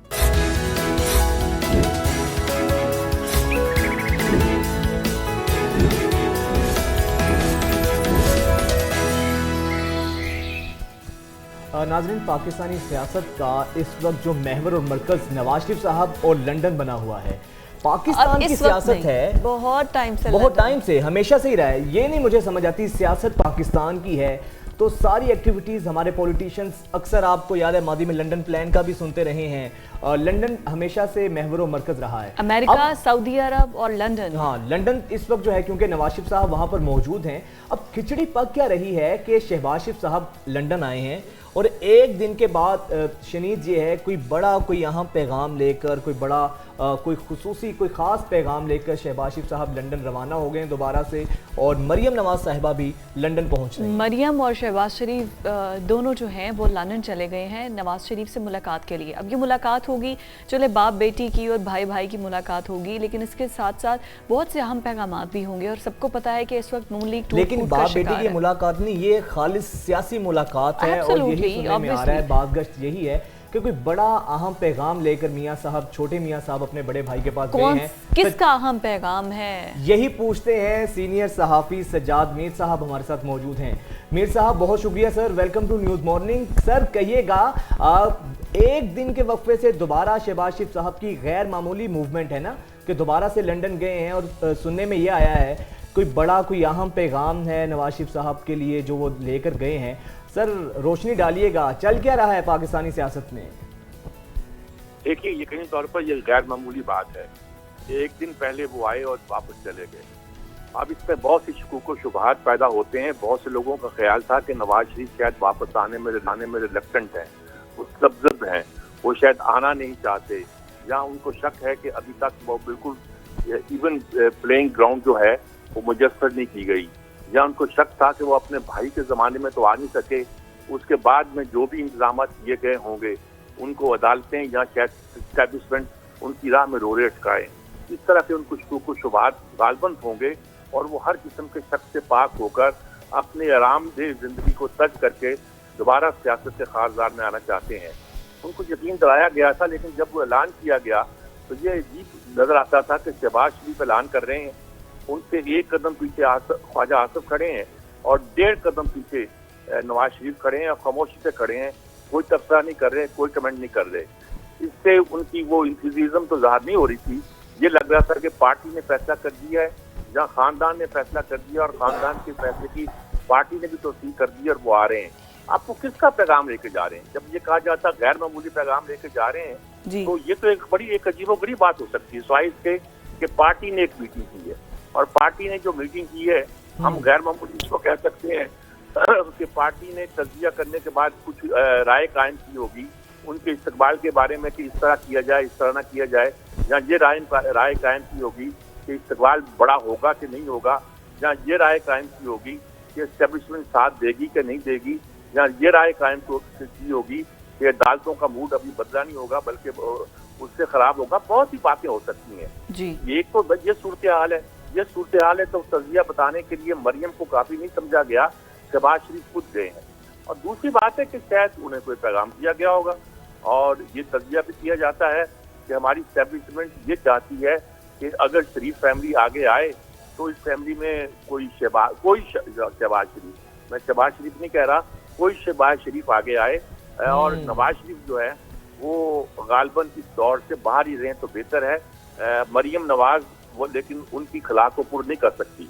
लीडर नवाज शरीफ ही हैं, उनका आना इसलिए जरूरी है कि नवाज शरीफ के ही नाम पर अगर कोई हाइप क्रिएट होगी तो हो सकती है। बट मीर साहब आप ये देखिए कि ठीक है, अब कोई भी शहबाज शरीफ आए और नवाज शरीफ को ज़रा आउट रखा जाए मज़ीद कुछ साल, मज़ीद कुछ देर, लेकिन मरियम नवाज की एंट्री ठीक है, उन्होंने अपने वालिद साहब का एक जो नैरेटिव है और उनकी आवाज़ बड़े अच्छे से ये बयानियाँ लड़ा भी है, इलेक्शंस करती ये जलसे करती भी रही हैं, बट स्टिल इनके आने के बाद पार्टी के अंदर इख्तलाफात ज़्यादा हुए हैं। तो नवाज शरीफ इस बात से तो बाखबर होंगे ना कि उनकी बेटी की एंट्री से बाकी तमाम सीनियर लोग इससे बहुत ज़्यादा डिस्टर्ब हैं, इंक्लूडिंग शहबाज शरीफ फैमिली एज वेल, और हमजा शहबाज से भी उनके ताल्लुकात, और इकट्ठे जब ये काम करते हैं तो कोई एक दूसरे को कोई अच्छा रिस्पॉन्स देते नहीं है। और इसके साथ साथ जो सबसे बड़ा मसला है पीपल्स पार्टी, इस वक्त पीपल्स पार्टी बड़ी नाराज़ है। जरदारी साहब भी खिलाफ बयान दे रहे हैं नून लीग के, बिलावल भी खिलाफ बयान दे रहे हैं नून लीग के। देखिए, यहाँ तक पीपल्स पार्टी का मतलब है वो नून लीग के खिलाफ बयान नहीं दे रही, वो अभी लेवल प्लेइंग फील्ड नहीं दिया जा रहा हमें खेलने के लिए और नाराजगियां शो की जा रही हैं। बात सुन लेना, वो दरअसल पीपल्स पार्टी ये कह रही है कि हमें पंजाब में कुछ थोड़ा सा दिया जाए। जी जी, जरदारी साहब बड़े हंसते खेलते पंजाब में आए थे कि मैं यहाँ डेरा डालूंगा। वो जो साउथ पंजाब की ये लीडरशिप थी वो वोट देना चाहते थे, जब उनको नहीं मिली और उसके लिए उन्होंने इस्तेहकाम पार्टी बना दी गई तो वो मुंह बसोड़ते हुए दुबई चले गए और जहां उनको बनाने के लिए मोहसिन नकवी साहब गए। और जाहिर है कि मोहसिन नकवी तो खास तौर पर जरदारी साहब के आदमी है। अब वो कहते हैं पंजाब में हमें इवन प्लेइंग फील्ड दिया गया।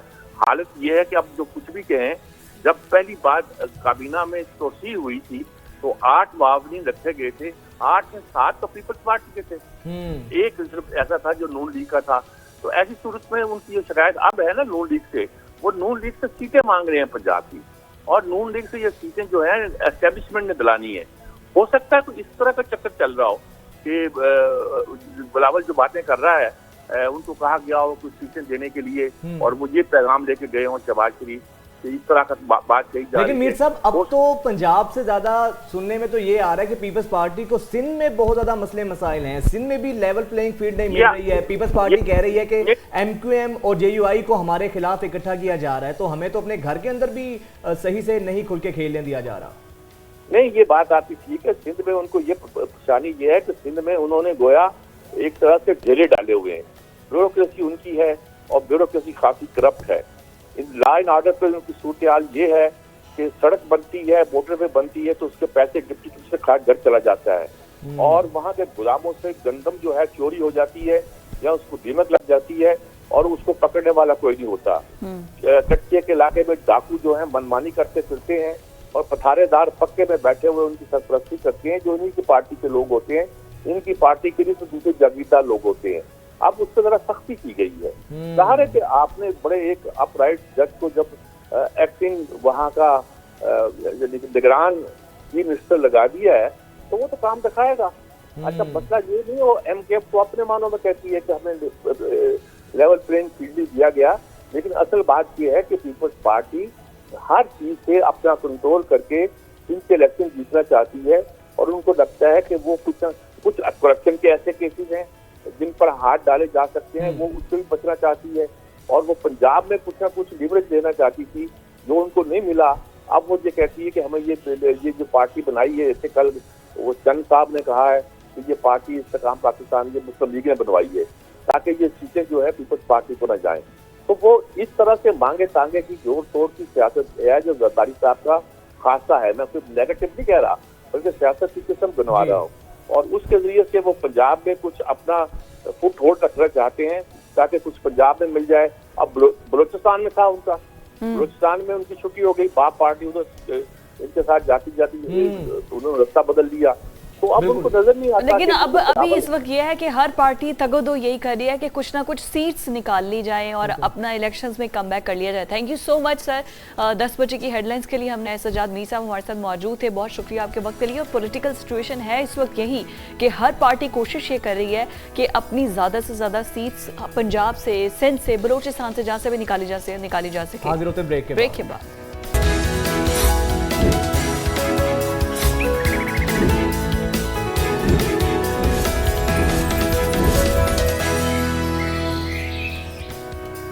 Welcome back. एक बार फिर से आपको खुशामदीद कहते हैं। और अभी हम जिस चीज़ को डिस्कस करने जा रहे हैं वो छोटे मासूम बच्चे। जब हम भी बच्चे थे ना तब हमने भी ये पेन महसूस किया हुआ है कि जो स्कूल के इतने भारी भरकम बैग्स होते हैं ना, अपना वेट नहीं होता, बच्चे अंडर वेट होते हैं लेकिन बैग्स के इतने हैवी वेट होते हैं और उसके बाद बच्चे वो कंधों पे डालकर, जिसमें आपके क्लास वर्क की कॉपीज़ हैं, आपके क्लास वर्क की बुक्स हैं, तकरीबन कोई 8 किस्म की तो सिर्फ इंग्लिश की, कोई राइम की बुक है, कोई ऑक्सफोर्ड का सिलेबस है, कोई पोइम बुक है, फिर इसी तरह उर्दू, फिर इसी तरह बाकी तमाम सब्जेक्ट्स को उन्होंने सारी बुक्स बना के, फिर उसके बाद आपको पता है कि बच्चों के लिए बाइंडिंग करवाई जाती है कि बच्चे बुक्स फाड़ देते हैं, उनका अलग से वेट, उसके बाद बच्चों की वाटर बोतल, बच्चों का लंच बॉक्स, फिर उसके बाद जो उनकी नोटबुक्स हैं वो भी। बड़ा डिलेमा ये है, इस सब चीजों के बावजूद हमारा जो रिजल्ट है बच्चों का वो 0 है।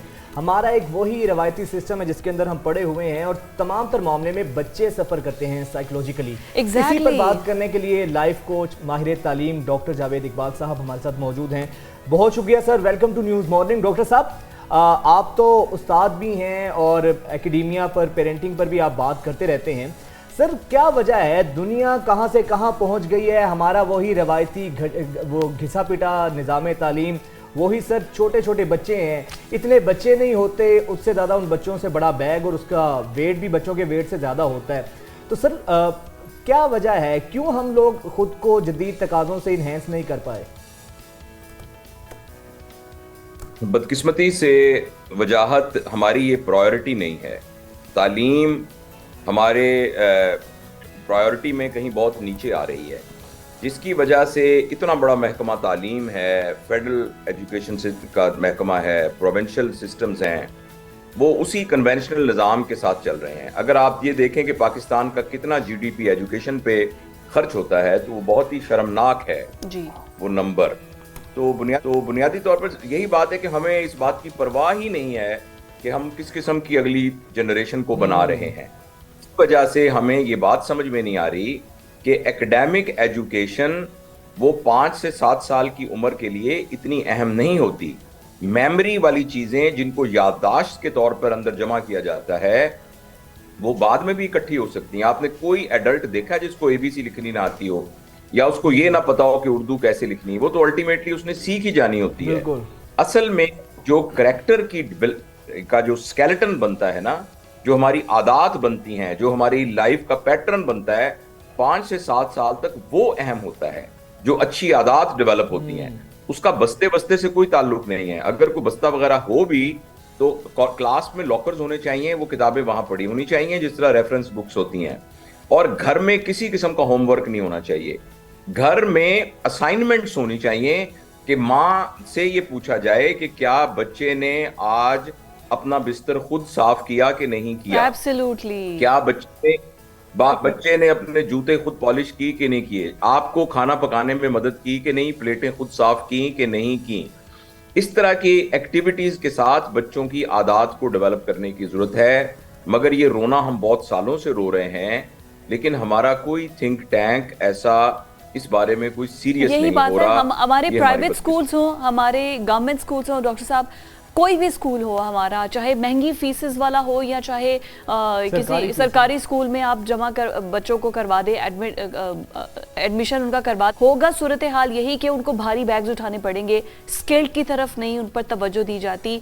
और कौन सा बच्चा, कोई बच्चा आर्ट में बहुत अच्छा है, कोई बच्चा मैथ्स में बहुत अच्छा है, कोई बच्चा म्यूजिक में बहुत ज़्यादा अच्छा है, उनकी उस स्किल को नहीं निखारा जाता, सिर्फ उनके भारी भरकम बैग पर तवज्जो दी जाती है कि उनको इंग्लिश बोलनी आ जाए बस किसी तरीके से। ये आप सही कह रही हैं, और उसकी वजह यह है कि हमारे यहाँ जो दाखिले का सिस्टम है वो नंबरों पर बेस्ड है। और हमारे यहाँ बहुत ही गिने चुने से प्रोफेशंस हैं जो कि वालिदैन के जहन में होते हैं। पता नहीं कहाँ से लोगों के जहन में आ गया है कि बच्चा अगर डॉक्टर ना बना तो वो जिंदगी में नाकाम हो जाएगा। और उसके बाद फिर अब आजकल इंजीनियरिंग और कंप्यूटर साइंसेस, बस ये 3 चीज हर एक के दिमाग के अंदर घुसी हुई हैं, और वो उसके लिए नंबर चाहिए, क्योंकि किसी भी बड़ी यूनिवर्सिटी में दाखिले के लिए आपको नंबर चाहिए। तो वो नंबरों की दौड़ की वजह से बच्चे की जो शख्सियत है वो बिल्कुल मस्त हो जाती है, और वो बिल्कुल एक शैलो सा तोता बन जाता है बिल्कुल। तो हम इसमें ना इस तरह की बहुत से गिले कर सकते हैं, लेकिन ज्यादा अहम बात यह है कि किसी तरीके से कोई इस तरह का ऊपर से इस तरह का कोई निज़ाम हो कि जिसमें तालीमी निज़ाम को बिल्कुल उसकी दोबारा से यानी असर नौ पूरी तरतीब दी जाए। और वो तभी मुमकिन है जब हम अपने अहदाफ मुकर्रर करें। 5 साल के बाद हम अपनी नस्ल को कहाँ देखना चाहते हैं, 10 साल बाद कहाँ देखना चाहते हैं, 20 साल बाद इस मुल्क को कहाँ देखना चाहते हैं। लेकिन अनफॉर्चुनेटली हमारी अभी आपकी मैं खबरें सुन रहा था, तो बुरा मत मनाइएगा, वो खबरें सारी की सारी ऐसी थी जो इंतहाई गैर ज़रूरी थी, जो कि खबर थी ही नहीं। कोई शख्स वीज़ा लेकर इंग्लैंड चला गया, ये खबर कैसे खबर है? इसके अंदर कोई खबरियत नहीं है, ये एक वाकया है। वहां जाके इलेक्शन के लिए शहबाज शरीफ से होगी, इमरान खान से यूं हो गया, फलां का यूं हो गया। तो हमारी प्रायोरिटी, बुरा मत मनाइएगा इस बात का, लेकिन ये कि हमारी प्रायोरिटीज ये अजीब सी प्रायोरिटीज हैं हमारी जिंदगी में। इस बात पर पूरी दुनिया खुश है कि जी शहबाज शरीफ उधर चले गए, नवाज शरीफ आ गए, इमरान खान के साथ ये हो गया, बिन जरदारी को यूं हो गया, बिलावल ने ये बयान दे दिया। इन चक्करों के अंदर नौजवान सारे पड़े हुए हैं और अपने वक्त को बर्बाद कर रहे हैं। अच्छा डॉक्टर साहब, ये भी सर बताइएगा कि क्या हमारा तालीमी निज़ाम इसी चीज़ के ऊपर सारा डिपेंड करता है कि बैग अगर बहुत ज़्यादा हैवी है, भारी भरकम है, तो हमारा क्वालिटी एजुकेशन बहुत अच्छा है। दूसरा सर, हम ये देखते हैं इवन कि इस्लाम में भी बात करें तो 7 साल के बाद बच्चे को कहा गया है नमाज के हवाले से। 2-2 साल के, 2.5 साल के बच्चे जो हैं, जब से हमारी एजुकेशन कमर्शलाइजेशन की तरफ गई है, उनको स्कूल भेज दिया जाता है। अच्छा, स्कूल जाते हैं, आते हैं, 2-3 घंटों के बाद फिर उनको ट्यूशन भेजा है। तो सर, ना तो पेरेंट्स की प्रॉपर उनको तरबियत और उनको वो जिम्मेदारी तवज्जो मिलती है, और स्कूल में भी फिर ट्यूशन में तो साइकोलॉजिकली बच्चों पर ही सारा बर्डन आकर गिरता है। इसको कैसे ठीक किया जा सकता है? देखिए, तालीम कमर्शलाइज तब होती है जब गवर्नमेंट के इदारे कोलैप्स करते हैं। प्राइवेट बस सर्विस उसी लिए कामयाब होती है जब सरकारी बस सर्विस जो है वो नहीं चल रही होती। बिल्कुल। तो जब सरकारी स्कूल कोलैप्स होते हैं तो फिर प्राइवेट अपॉर्चुनिटी उनको मिलती है, तो वो कारोबारी लोग क्यों ना कारोबार करें। और दूसरा, जैसे मैंने ये बात पहले भी आपसे अर्ज की है कि चूंकि हमारे यहाँ बच्चे की कामयाबी का सारा दारोमदार उसके नंबर के आने तक है, उसके किरदार के बनने तक नहीं। जब आदमी मेडिकल कॉलेज में बच्चा दाखिल होता है तो बिल्कुल इस बात का कोई टेस्ट नहीं होता कि ये उस प्रेशर को बर्दाश्त कर सकेगा, जो कि रात को 2-2 बजे 3-3 बजे उठना पड़ेगा मरीजों को देखने के लिए, और तो उस प्रेशर को ये बर्दाश्त कर सकेगा या नहीं कर सकेगा। क्या इसके अंदर एप्टीट्यूड है इसका या नहीं है, तो इसका कोई एग्जाम नहीं होता। सिर्फ यह है कि उसके एफएससी में कितने नंबर आए और एमडी कैट में कितने नंबर आए। तो ये बहुत ही फरसूदा सिस्टम है। और ये जो होमवर्क वाला काम है ये भी बहुत ही फजूल काम है। जो कुछ होना चाहिए, देखें ना, एक शख्स की तरबियत के लिए जो 6 घंटे स्कूल के हैं वो काफी हैं। आप ये कैसे कि 6 घंटे वो स्कूल में पढ़े, 4 घंटे वो अकेडमी में पढ़े, 2 घंटे वो होमवर्क करे, यानी 24 घंटे में वो यही करता रहे बस। तो उसकी जिंदगी नंबरों के गिर्द घूमेगी। तो ये बहुत ही ज्यादती वाली बात है। पढ़ने वाला काम हमने बच्चों को बताया ही डॉक्टर साहब, ये है कि फर्स्ट आना है, किसी भी सूरत बस फर्स्ट आना है। आप फर्स्ट आएंगे तो उसके बाद, और दूसरा पेरेंट्स इम्पोज कर देते हैं, ये सोसाइटी इम्पोज कर देती है। बच्चे का अगर दिल नहीं भी है, वो डॉक्टर नहीं भी बनना चाहता, वो इंजीनियर नहीं भी बनना चाहता, उसको मुआशरा और कि अगर ये नहीं बनोगे तो तुम फिर कैसे कामयाब होगे। बच्चों से तो पूछा ही नहीं जाता वो चाहते क्या है, और ना बच्चों को सिखाया जाता है कि आपने अपना गोल सेट करना है कि आपने आगे 5 साल में क्या सोचा है बनने के लिए। इस तरफ तो कोई कभी किसी ने तवज्जो नहीं दी। जी बस हर तरफ से ही प्रॉब्लम है। आप देखिए ना, मैं तो ज्यादा जिम्मेदार जो है ना इस बात को ठहराता हूँ कि हमारी अपनी कोई नेशनल पॉलिसी, एजुकेशनल पॉलिसी क्या है। कोई मुझे नहीं इस बात का समझ आती कि हमारी एजुकेशनल पॉलिसी जिस तालीम के जरिए से हमने पूरी दुनिया में के बच्चों के साथ compete करना है हमारे बच्चों ने, और जाके एक इंटरनेशनल मार्केट में अपने आप को प्रेजेंट करना है, वो हमारी नेशनल पॉलिसी क्या है। एक्चुअली कोई भी नेशनल पॉलिसी नहीं है। अगर है भी तो कहीं कागजों वगैरह में होगी, वो कहीं इम्प्लीमेंट होती हुई प्राइमरी स्कूल जो चक नंबर 103 का प्राइमरी स्कूल है उसमें रिफ्लेक्ट होती नजर नहीं आती। तो हम इन बातों पर ऐसे गिला करते रहेंगे। बस इसका मेरे और आपके लिए तो शायद हम परेशान ही हो सकते हैं। ये जो जितने सब, और या ये कि अपने बच्चों के सिलसिले में हम अक्लमंदी कर सकते हैं कि उनके ऊपर बहुत ज़्यादा बोझ ना डालें, उनको इस बात के ऊपर ना मजबूर करें कि वो यही 2-3 प्रोफेशन है, इनके अलावा कोई प्रोफेशन नहीं है। तो उनको हम एक वाइड स्पेक्ट्रम दें, नंबरों के सिलसिले में बहुत प्रेशराइज ना करें उनको। तो मैं और आप ये कर सकते हैं। वैसे डॉक्टर साहब आजकल बच्चे आ भी तो निकम्मे ही रहे हैं, जिनका पढ़ने को बिल्कुल दिल नहीं करता। बच्चे निकम्मे नहीं होते, वालिदैन निकम्मे होते हैं। ओके सही। अच्छा डॉक्टर साहब ये बताइएगा सर, किस एज में बच्चे को ये रियलाइज होता है कि उसकी हॉबीज क्या हैं, उसका इंटरेस्ट किस डिपार्टमेंट में है? क्योंकि हमारे यहाँ तो बच्चों के फ्यूचर का फैसला भी पेरेंट्स ही करते हैं। आया कि बच्चा इंजीनियर बनेगा या डॉक्टर बनेगा, बच्चे से तो उसकी राय भी नहीं ली जाती। तो सर किस एज में बच्चे को ये रियलाइज होता है कि उसका पोटेंशियल किस चीज में है या रुझान उसका किस तरफ है? हाँ, वो एज गुजर चुकी है जिसमें आपको तो गुजर चुकी है, लेकिन सर ये बताएं ना आइडियल एज क्या है और किस तरीके से हम बच्चों को कुव्वत फैसला दे सकते हैं कि बच्चे खुद अपना फ्यूचर, अपनी एबिलिटीज, अपनी चीजों को सामने रखते हुए तय करें, डिसाइड करें। बच्चे को नेचर के साथ एक्सपोज किया जाए। बच्चे को जितना हो सके आर्टिफिशियल एनवायरनमेंट से निकालकर कुदरती एनवायरनमेंट में लेके जाया जाए। जितनी यंग एज में मुमकिन हो उसको पार्क में लेके जाएं, उसको बाजार में लेके जाएं, उसको मस्जिद में साथ लेके जाएं, उसको जब अस्पताल किसी मरीज की आदत के लिए जाएं तो साथ लेके जाएं, बिजली का बिल देने जाएं तो उसको साथ लेके जाएं। बच्चे को नेचर के साथ एक्सपोज किया जाए, उसकी सोशलाइजेशन की जाए, सोशल एंजाइटी उसको ना हो बिल्कुल, वो लोगों से मिले। और जब वो लोगों से मिलेगा, नेचर को देखेगा, तो फिर उसको अपने जो इनर टैलेंट्स है उसको एक्सप्रेस करने का मौका। लेकिन सर लास्टली ये बताइएगा डॉक्टर साहब, कैसे हमने तो बच्चों को छुई मुई का पौधा बना दिया है, बच्चे इवन के बड़े भी हो जाते हैं, अपनी जिंदगी के अहम तरीन फैसले, अपनी नौकरी का, अपनी शादी का, वो तक के फैसले पेरेंट्स बच्चों को खुद से नहीं करने देते हैं। तो कुव्वत फैसला फिर कैसे आएगी सर? जी नहीं आएगी। बस फिर तो सीधी सी बात है ना कि अगर आप उसको एज एन इंडिविजुअल ग्रो नहीं करने देंगे तो फिर तो कुव्वत फैसला नहीं आएगी। फिर तो वही होगा जो आजकल हो रहा है, और उसका तो कोई हल और कोई रेमेडी नहीं है। आज से शुरू करनी पड़ेगी पेरेंटिंग के उसूलों पर अमल करना, तो 20 साल के बाद वो नेशन आएगी जो कि compete करेगी इंटरनेशनल मार्केट को। लेकिन बदकिस्मती है कि हमने अभी से शुरू भी नहीं किया। बिल्कुल ठीक है, बहुत शुक्रिया प्रोफेसर डॉक्टर जावेद इकबाल साहब हमारे साथ मौजूद। और खुदारा छोटे नन्हे मासूम बच्चे, इतनी प्यारी उन्होंने बात की है कि अगर 6 घंटे उन्होंने स्कूल पढ़ लिया है तो क्या ज़रूरत है कि आप उसको फिर एकेडमी भी भेजें, फिर घर में भी करवाएं। कोशिश करें कि कोई वो जो चीज़ें उसने सीखनी है ना, वो जो 6 घंटे का पीरियड स्कूल में गुजारते हैं बच्चे, उसमें ही लर्न कर जाते हैं। ये स्कूलिंग सिस्टम ऐसा होना चाहिए। पेरेंट्स की ये जिम्मेदारी ज़्यादा बनती है। पेरेंट्स जो है ना, उनको इस चीज़ का रियलाइजेशन होनी चाहिए कि बच्चों को आप तवज्जो दें, बच्चों को ज़रा टाइम दें, बच्चों को खुद से कुव्वत फैसला दें, खुद से फैसले करने दें। बच्चों को छोटी छोटी जिम्मेदारियां जब देंगे ना तो फिर उनको पता होगा कि हमने अपने फैसले खुद करने और हमने अपनी जिम्मेदारियां, अपना बेड बनाना, अपने कपड़े प्रेस करना, अपने शूज़ पॉलिश करना और अपना बैग बनाना, अपना लंच बॉक्स रेडी करना, छोटी छोटी जिम्मेदारियां। अच्छा, एक और चीज़ है ना, हमने अपने बच्चों को ये सिखाया ही नहीं है कि खुशी के मौके पर रिएक्ट किस तरह करना है, किस तरह रिस्पॉन्ड करना है, और अगर कोई खुदा ना खास्ता कोई गम, कोई परेशानी आ भी जाती है तो उसमें आपका बिहेव कैसा होना चाहिए। यही वजह है कि बच्चों को छुई मुई का पौधा हमने बना दिया।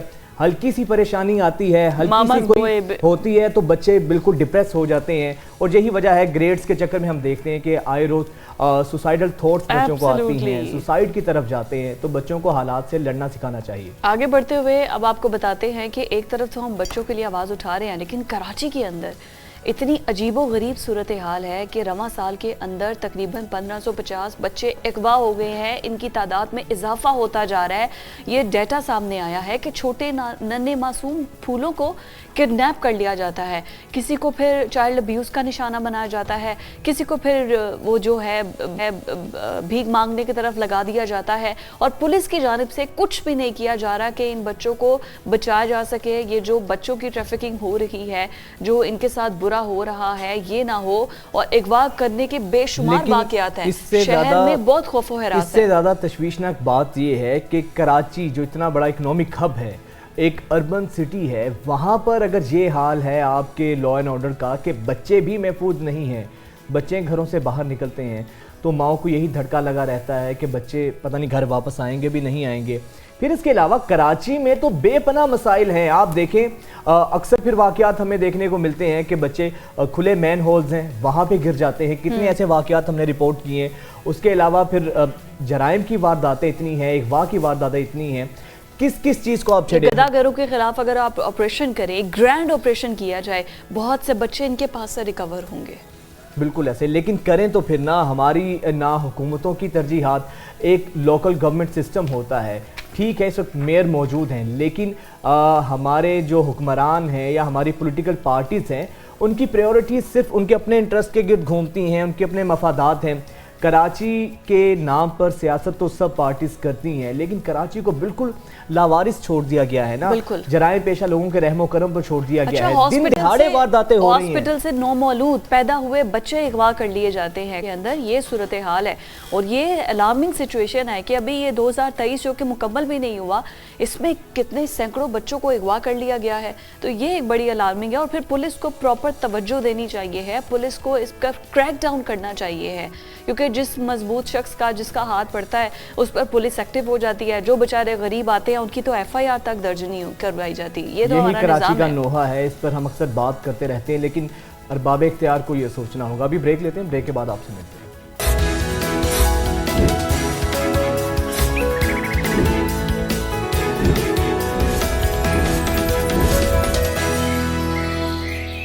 अच्छा, वैसे ट्विंस बच्चों को ना बड़े फेमस होते हैं, कहीं स्कूल में हो, कहीं कॉलेज में हो, ट्विंस गर्ल्स या ट्विंस बॉयज़ जो होते हैं ना, वो बड़े फेमस होते हैं कि अच्छा ये दोनों ट्विंस हैं। अच्छा, मुझे बड़ा शौक था कि मेरे भी कोई आइडेंटिकल हो जिसको मैं देख सकूं कि हाँ ये मेरी हमशक्ल है। आपका कोई रेप्लिका हो? रेप्लिका है ऑब्वियसली वो। अच्छा, वैसे ये कहा जाता है शायद कहीं ना कहीं आपको जिंदगी में मिले, दुनिया में हाइपोथेटिकली इसको हम कह सकते हैं, एक मफरूज़ा है ये कहा जाता है कि एक इंसान के 7 हमशक्ल होते हैं। अब 7 बहन भाई हो सकते हैं, नहीं 7 हमशक्ल होते हैं। और आपको देखेंगे चाइनीज, मुझे ऐसा लगता है चाइनीज जो हैं उनकी शक्लें आपस में बहुत ज्यादा मिलती हैं, तो सारे चाइनीज ही एक दूसरे के बहन भाई लगते हैं, उनकी तो पता ही नहीं चलता। और जापानीज भी इसी तरह है, जापानीज का भी पता नहीं चलता। ऐसा ही है। तो हम तो अल्लाह ताला का शुक्र है कि हम बड़े मुख्तलिफ हैं। एशिया के अंदर आपको ऐसी वैरायटी ऑफ नैन नक्श की मिलती है, लेकिन मुझे अभी तक अपना कोई आइडेंटिकल मिला नहीं है, लेकिन अभी अल्लाह करे मिल जाए आपको, लेकिन ऐसा होता है। अच्छा, अभी ऐसी ही एक बड़ी काबिल लड़की से मुलाकात करवाते हैं। एक तो उनके 2 तारुफ हैं। एक तारुफ तो ये है कि उनकी बिल्कुल जो रिसेम्बलेंस है वो हानिया आमिर से मिलती है, जो एक्ट्रेस हैं पाकिस्तानी हानिया आमिर, बड़ी फेमस एक्ट्रेस है, बहुत ज्यादा रिसेम्बलेंस है उनकी। लेकिन असल जो उनका फिदा तारुफ है, हाँ। असल उनका तारुफ ये है कि वो गिलगित बल्तिस्तान से ताल्लुक रखती हैं। पाकिस्तान वीमेन नेटबॉल टीम की कप्तान है। इसके साथ साथ निशा को 2019 में सिंध की विमेन टीम के लिए मुंतखब किया गया है और ख़ास तौर पे जो जीबी के बच्चे हैं उनको बहुत ज़्यादा वो उनको सिखाती हैं, उनकी लर्निंग करती हैं। 2021-22 में जो गोल्ड शूटर है उसमें उन्होंने चैंपियनशिप में गोल्ड मेडल भी जीता है। आप ये भी देखिए कि वो गोल्ड मेडलिस्ट हैं, वो खुद जो है उनकी बहुत काबिलियत है और वो आज हमारे इस प्रोग्राम में हमारे साथ मौजूद हैं। तो बगैर कोई लेट किए हुए जो कैप्टन है पाकिस्तान नेटबॉल टीम निशा सुल्तान हमारे साथ मौजूद हैं और इनको हम मिनी हानिया आमिर भी कह सकते हैं कि मिनी हानिया आमिर कह लें या उनकी हम शक्ल कह लें। हम शक्ल कह लें, एग्जैक्टली। निशा, आपको बहुत वार्म वेलकम न्यूज़ मॉर्निंग में। हम आपको खुशामदीद कहते हैं। ये बताइए, आप तो माशाल्लाह खुद बहुत ज़्यादा काबिल हैं, तो लोग आपको मिलते होंगे अक्सर, आपके सराउंडिंग्स में आपको कहते तो होंगे कि आपके फेस जो है वो हानिया आमिर से बहुत ज़्यादा मिलता है। अस्सलाम वालेकुम, thank you so much for having me. जी, अक्सर लोग मुझे जब मिलते हैं तो यही कॉम्प्लीमेंट वो आपके पास ऑटोग्राफ लेने आ जाते होंगे कि आप प्लीज हमें ऑटोग्राफ भी दीजिएगा, ऐसे कर लेते हैं। आपने कभी इस तरह वैसे किया? ऑटोग्राफ का तो नहीं, लेकिन अक्सर लोग आते हैं और एक्सक्यूज करते हैं, फिर बोलते हैं कि हम आपको एक कॉम्प्लीमेंट दें। मैं फिर बोलती हूँ जी, तो वो कहते हैं कि आपकी शक्ल हानिया आमिर से बहुत मिलती है। फॉर 5 सेकंड हमें लगा था कि आप हानिया आमिर है। अच्छा, तो खुद भी आप हानिया आमिर की फैन हैं, जब ऐसा कॉम्प्लीमेंट मिलता है तो फील कैसा होता है आपको?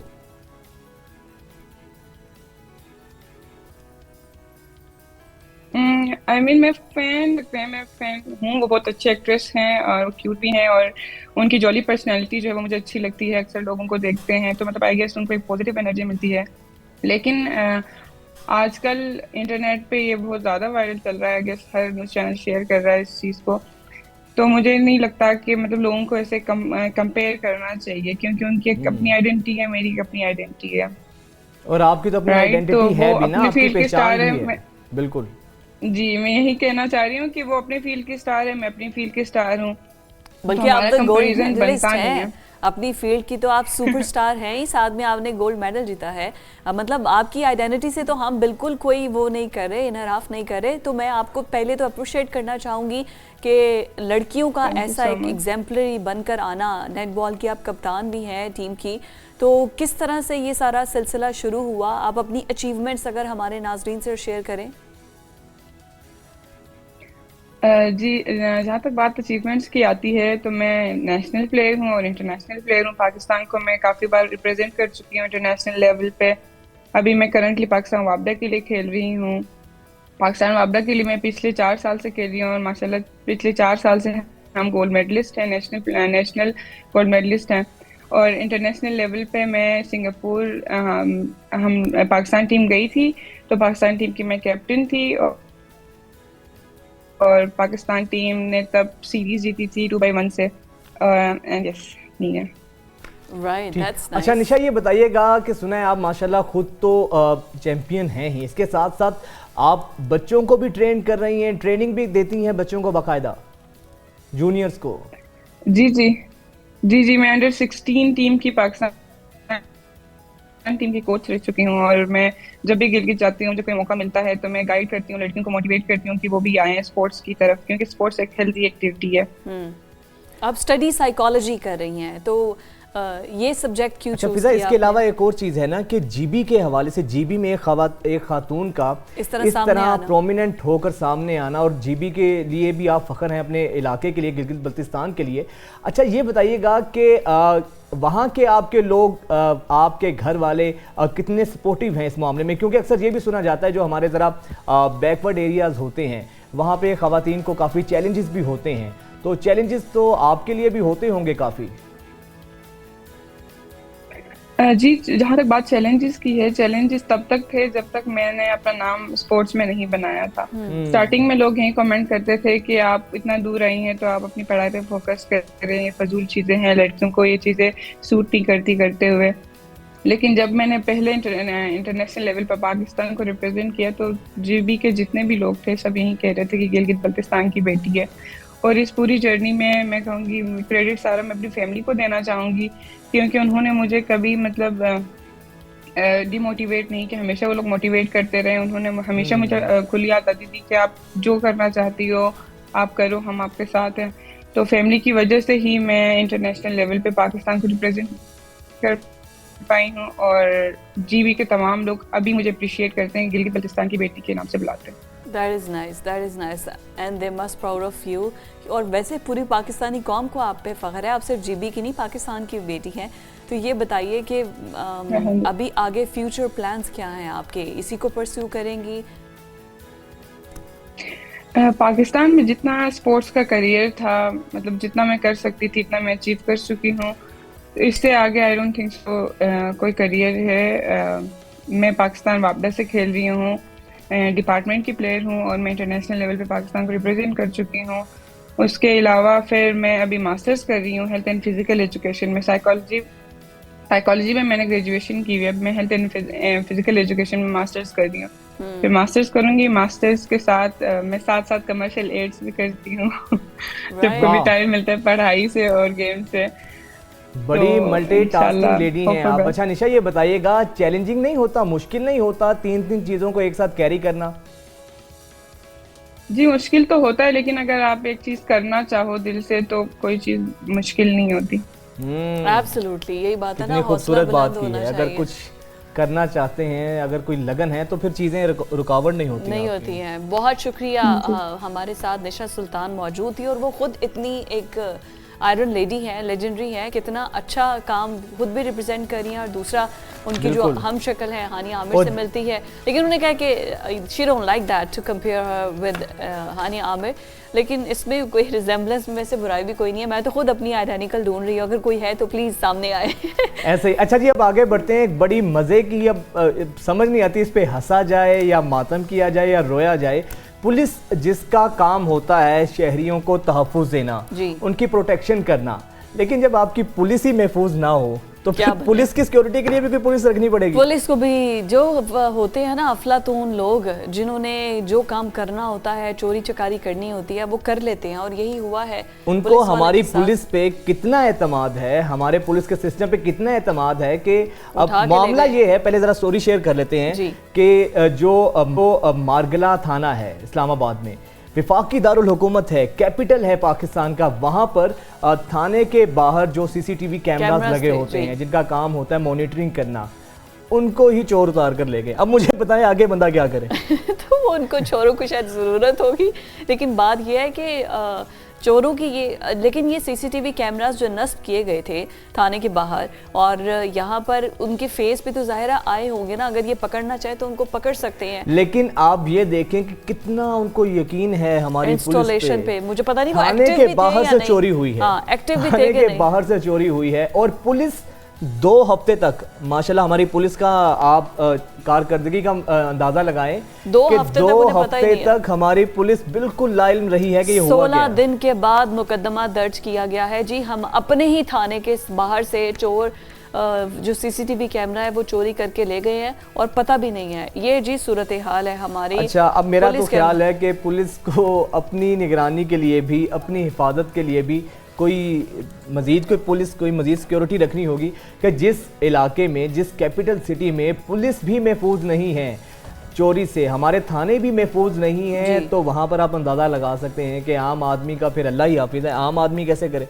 बिल्कुल यही बात है। आगे बढ़ते हुए एक और ख़बर आपसे शेयर करते हैं जी। अक़वाम मुत्तहिदा की तरफ से जो बफर जोन करार दिया गया है कब्रिस को, और एक बड़े रकबे पर आबादी ही कोई नहीं है, और उसके अलावा ये ज़मीन सिर्फ खेती बाड़ी के लिए ही इस्तेमाल की जाती है। यहाँ पर चूहों से फसलें बचाने की खातिर चूहे मार जहर इस्तेमाल किया जाता है, कीड़े मार अद्वियात। जो सबसे मज़े की चीज़ है ना फिजा, सबसे मज़े की चीज़ है कि चूहों को अब तल्फ करने के लिए, चूहों को पकड़ने के लिए, इनका शिकार के लिए, या चूहों को ख़त्म करने के लिए एक नायाब नस्ल के बड़े उल्लू हैं, उनकी खिदमात ली गई हैं। और ये जो उल्लू की, ये जो खास स्पीशीज है, जो खास नस्ल है उल्लू की, सफ़ेद उल्लू की, ये 1000 चूहों को खा सकते हैं एक साल में। ये 1000 चूहे खा सकते हैं ये सफ़ेद उल्लू। अब ये जो कब्रिस है इसके अंदर सफ़ेद उल्लू लाए गए हैं, ताकि जो चूहे हैं जो कि फसलें तबाह कर रहे हैं, जो जमीन खेती बाड़ी के लिए इस्तेमाल होते हैं, वैसे देखे ना कितने खूबसूरत उल्लू, लगता नहीं कि ये चूहे खा सकते हैं। बिल्कुल बिल्कुल। मैं वही कह रही हूँ, एक उल्लू के साथ तो हम प्रोग्राम भी कर रहे हैं। ये भी कितना क्यूट है। कोई मौका नहीं जाने देती आप, कोई मौका नहीं जाने देती। जहां पर आपको मेरे पे कोई वार करने का मौका मिलता है आप नहीं छोड़ती। मैं सारे बदले लूंगी आपसे, ये आपको लेकिन पता आप ही ये नहीं है देखिए व्यूअर्स। कि उल्लुओं की खिदमत ली जा रही है, कितना उनका कोई क्रिएटिव आइडिया है कि एक तो इस पे कोई खर्चा भी नहीं है, उल्लुओं की खिदमत ली जा रही है, उल्लुओं की खिदमत ली जा रही है। और अब जो उल्लू हैं वो चूहों को तलब करेंगे और इस तरह। अब ब्रेक भी अनाउंस कर दे साथ ही। अब हम नाज़रीन ब्रेक पे जाते हैं।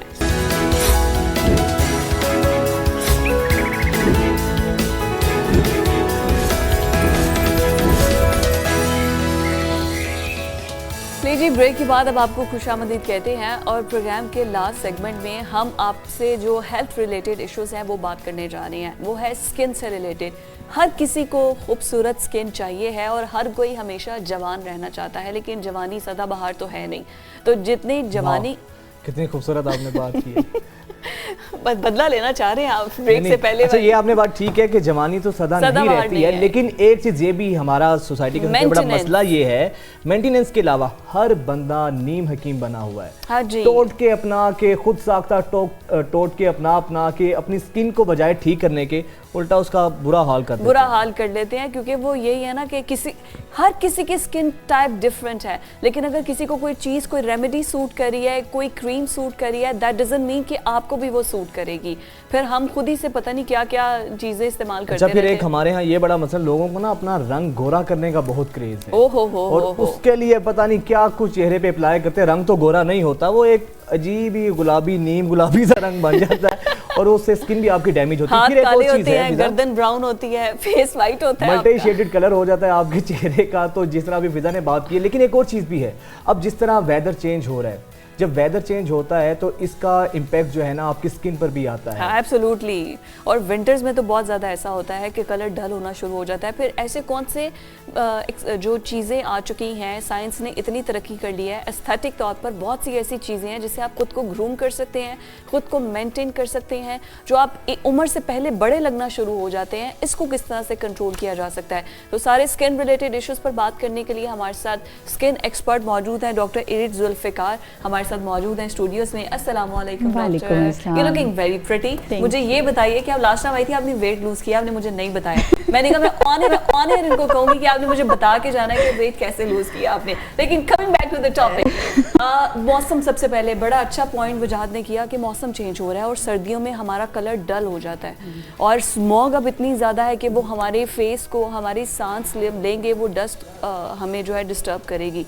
हम ऐसे क्या चीज़ें अडॉप्ट करें घर बैठी ख़वातीन, स्पेशली हमारी टारगेट ऑडियंस वही है कि वो घर बैठ के ऐसे कौन सी चीज़ें हैं जो इस्तेमाल करें जिससे कलर एटलीस्ट वन टोन रहे?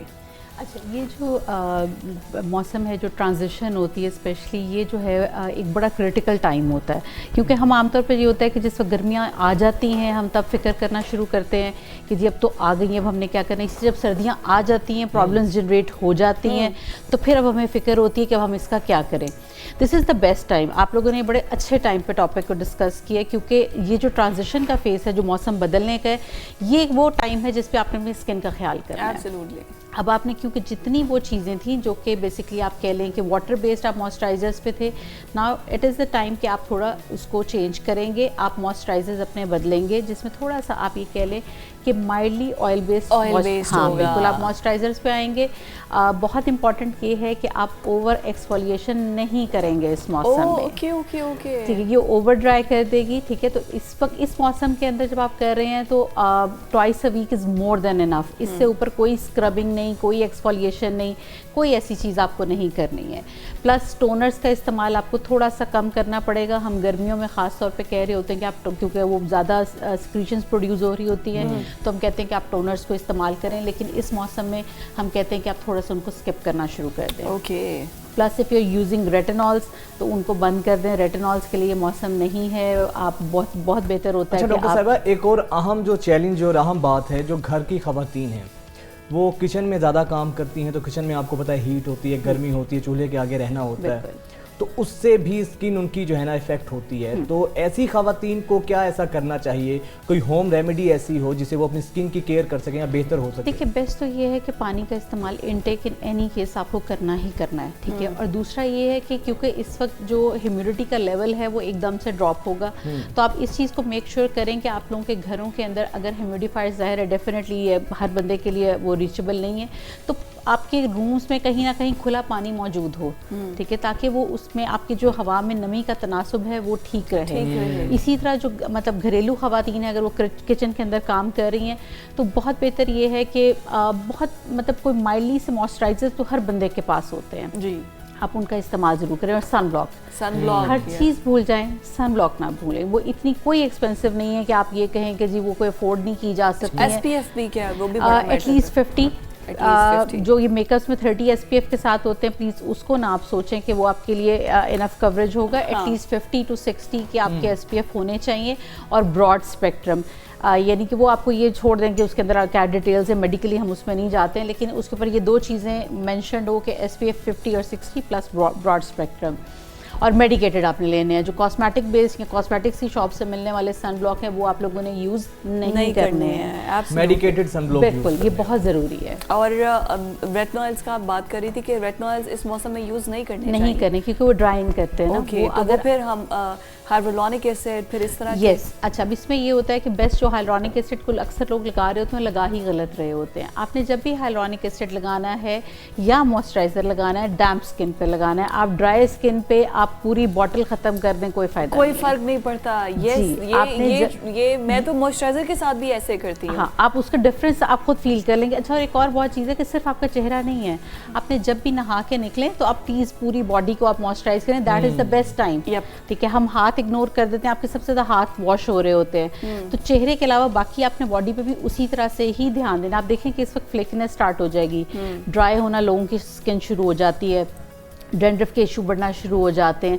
क्योंकि ये सारा क्या हो रहा है आपकी स्कैल्प से लेके आपके टो तक ओवरऑल ड्राइनेस आ रही है। Absolutely. आपने उस सारी चीज़ों को कैटर करना है। अच्छा डॉक्टर साहिबा, हर किसी की ख्वाहिश ये होती है, जाहिर बात है अच्छा दिखना किसको पसंद नहीं है, कि हमारी स्किन जो है ना वो ग्लो करती हो, बाहर निकले पता चले फ्रेश स्किन है। तो उसके लिए क्या ऐसी चीज़ करनी चाहिए कि स्किन आपकी ग्लो रहे? वैसे तो कहा जाता है कि ग्लो जो है अंदर से ही आता है को, जब आप अंदर से आप यानी कि आप हैप्पी हैं, आपकी डाइट अच्छी है, आप परेशानी में नहीं है, तो उसके अलावा क्या ऐसा करें हमारे व्यूवर्स या हम लोग जिससे स्किन पे ग्लो आए? Vitamin C is a very good form, क्योंकि अगर आप ग्लो के हिसाब से उसको देखते हैं कि अच्छा सीरम्स में या कौन सी एप्लीकेशन में बेस्ट चीज़ है, तो विटामिन सी या कोई भी ऐसी चीज़ जो एंटीऑक्सीडेंट होगी वो बहुत अच्छा काम करेगी। इन एनी केस लाइक आप ओरल भी लेते हैं विटामिन सी या ग्लूटाथायोन, तो वो आपके इम्यूनिटी के लेवल्स को बहुत बेहतर रखेगी। और अगर आपकी बॉडी डिटॉक्सिफाई हो रही है तो वो वैसे भी आपको ग्लो देगी। एप्लीकेशन के अंदर भी दिन के वक्त विटामिन सी का इस्तेमाल किया जा सकता है, लेकिन उसके ऊपर सन ब्लॉक बहुत ज़रूरी है। लेकिन अगर ख़वातीन जो चूल्हे पे के आगे काम कर रही हैं, प्लीज़ वो सन ब्लॉक अगर नहीं लगा रही या लगा रही हैं तो भी विटामिन सी का इस्तेमाल नहीं करेंगी चूल्हे के आगे जाते हुए। ठीक है, उसको हीट के पास नहीं आना, लेकिन वैसे आप दिन के टाइम बिल्कुल इस्तेमाल कर सकते हैं विटामिन सी को, और वो बहुत अच्छी होती है ग्लो देने के लिए। अच्छा, अगर मैं आपसे पूछूं बेस्ट रूटीन क्या है? पहले विटामिन सी लगाएं, फिर सन ब्लॉक, और उसके बाद आप मेकअप करें। यस, आई मीन पहले मॉइस्चराइजर, आपका स्किन प्रोटेक्टेड हो, और उसके बाद आप अपना मेकअप या आप उसमें ये कि सबसे पहले अगर फर्स्ट के जैसे आपने डैम्प स्किन आपने वॉश किया तो आप हाइलुरोनिक एसिड लगाएं, ठीक है। उसके बाद आप विटामिन सी लगाएं, और फिर उसके बाद आप मॉइस्चराइज करें लाइट सा, एंड देन सन ब्लॉक। तो अच्छा, ये सबके लिए है, हाउसवाइफ्स हो या वर्किंग वुमेन्स हो? हाँ, आप ये मेल हो फीमेल हो, इवन ये उनके लिए भी ऐसे इक्वली, मेल हो या फीमेल हो, मेल हो या फीमेल हो। प्लस ये कि अगर आप टीन एजेस में हैं उससे लेकर आप किसी भी एज तक यही रूटीन को आप फॉलो कर लें। Like just 4 things. एक तो एक सुबह उठ के पानी का इस्तेमाल पीने के लिए ज़रूर किया करें, क्योंकि वो एक टाइम होता है जैसे आप उठे हैं और आपने क्लेरिफाई किया बॉडी, लेकिन उठते ही जो लोग चाय मुंह को लगा लेते हैं, थोड़ा वक्फा दे दिया करें। और उस वक्त आप थोड़ी वाटर इनटेक कर लें। वाटर इनटेक अगर आपको बाज़ लोगों को ये कहते हैं कि जी हम नौजिया फील करते हैं या हमें नहीं ठीक लगता, तो उससे बहुत बेहतर ये कि आप नींबू पानी का इस्तेमाल कर लें। इस वक्त तो बहुत आराम से अवेलेबल हैं। इस वक्त कोई वो एक्सपेंसिव चीज़ नहीं है कि जो आप ये कहें कि ये हम लोग नहीं कर सकते, ठीक है। तो ऐसी चीज़ों का इस्तेमाल करने के अलावा आप सिर्फ 4 चीज़ों को फॉलो करें। उसमें आपने हाइलोनिक एसिड आ जाता है, उसके बाद विटामिन सी आ जाती है, मॉइस्चराइजिंग आ जाती है। मॉइस्चराइजिंग अगर आप स्किप करना चाहते हैं, अगर आपकी ऑयली स्किन है तो वो कर दें, और उसके बाद आपने सन ब्लॉक लगाना है, और उसके बाद आप ऊपर मेकअप अप्लाई करें। कितने अच्छे से डॉक्टर साहब ने एक्सप्लेन कर दिया कि किस तरह से आप अपनी स्किन को प्रोटेक्टेड लेयर दे सकते हैं। स्किन एंड प्लस हैंड्स, क्योंकि हैंड हमारा एक्सपोजर हाथों का भी बहुत ज़्यादा होता है, बार बार वॉश करते हैं हम। और वैसे भी ना बड़ा अजीब लगता है कि रंग गोरा और हाथ आपके ब्लैक एंड वाइट हो, तो वैसे भी जरूरी है कि पूरी बॉडी पे ही आप करें तो अच्छा ना, यूनिफॉर्मिटी आती है इसमें। मैं समझ गई।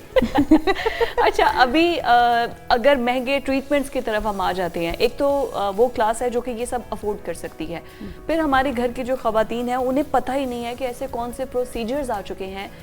लड़कियों को यंग एज में, कॉलेज में बहुत ज़्यादा होता है, अनवांटेड हेयर्स होते हैं, फिर उनको एक्नी इतनी ज़्यादा होती है और वो एक्नी अपने मार्क्स छोड़ जाती है, तो उसके लिए क्या क्या ट्रीटमेंट्स हैं? अच्छा फिजा, ये बड़ी आपने एक अच्छी बात की है। बहुत इंपॉर्टेंट ये है कि देखें, पहली बात ये कि अगर आप किसी भी आप ऐसे बंदे के पास जा रहे हैं कि बिज़नेस ओरिएंटेड है, तो वो आपको कहेगा कि आप धड़ाधड़ लेज़र शुरू कर दें, ये कर दें।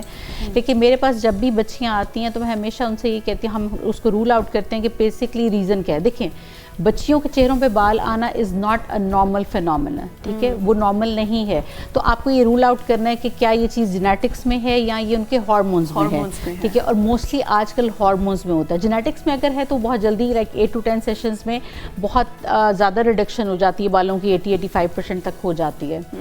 लेकिन अगर आपके हार्मोन्स इम्बैलेंस है, मैं आपके 100 सेशन कर दूंगी, आपको कोई फ़र्क नहीं पड़ेगा, ठीक है। आपको एक्नी आ रही है, हाँ बिल्कुल, क्योंकि देखिए ना, आपके वो अंदर से वो सारी चीज़ें मौजूद हैं जो कि उसको फेवर कर रही हैं। तो वो कैसे हो सकता है, ठीक है, हाँ रिडक्शन होती रहेगी, लेकिन वो एक ऑन गोइंग सिलसिला आपका चलता रहेगा। अक्सर लोग मेरे पास आके कहते हैं हमें 3 साल हो गए हैं लेज़र करवाते हुए, हमें 4 साल हो गए। एक और चीज़ है जो बहुत इंपॉर्टेंट है कि टेक्नोलॉजी बहुत मैटर करती है, कि जहाँ से आप लेज़र करवा रहे हैं वो वाकई लेज़र है भी या नहीं है। एक आजकल टेक्नोलॉजी बहुत ज़्यादा आ रही है, IPL जो घर में भी डिवाइसेस लोग यूज़ कर रहे हैं, बिल्कुल वो लेज़र नहीं है, that is actually light. IPL जिसका आप सुनते हैं कि उसकी मुख्तलिफ कंपनीज़ की तरफ से डिवाइसेस आ रही हैं होम यूज़ के लिए, लेकिन वो बिल्कुल भी लेज़र नहीं है। उसके साथ प्रॉब्लम्स भी जनरेट होती हैं, जिनमें वाइट हेयर का आना, और वाइट हेयर किसी भी किस्म के लेज़र से फिर नहीं जाते हैं, वो इलेक्ट्रोलिसिस से जाते हैं। तो IPL को इस्तेमाल करने से बेहतर ये है कि आप ना करें इस्तेमाल। और आप जहाँ से भी करवा रहे हैं, देखिए आपको थोड़ा बहुत आइडिया इससे भी हो जाता है कि अगर फ़र्ज़ करें कि आपको कोई लेज़र ऑफर कर रहा है 2000 या 3000 में, तो आप खुद आइडिया कर लें कि वो क्या टेक्नोलॉजी यूज़ कर रहा होगा। और स्किन ऐसी चीज़ है जिसमें आप कहते हैं कि बचत करते करते फिर आप लंबा ही उस पर इन्वेस्ट करते हैं, क्योंकि वो डैमेज कर देता है। आप किसी अच्छे जो सर्टिफाइड कंसल्टेंट है उसके पास जाएं तो ये मसले ना हो। क्विकली मैं चाहूँगी कि ऊपर से स्पेशली एक रिक्वेस्ट आई है लड़कों की तरफ से कि हमें एक अच्छा बता दें, सन ब्लॉक बता दें कि कौन सा सन ब्लॉक इस्तेमाल करें हम।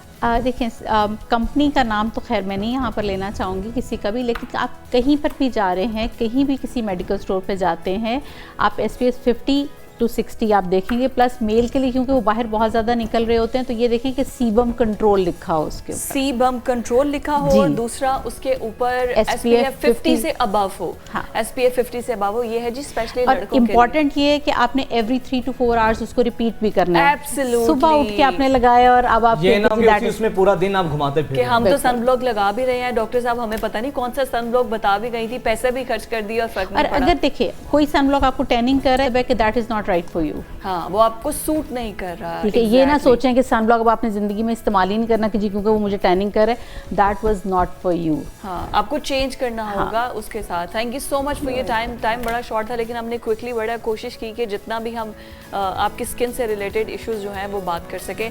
हमारी आपसे मुलाकात होगी अब कल, इजाज़त दीजिए, अल्लाह हाफ़िज़। अल्लाह हाफ़िज़।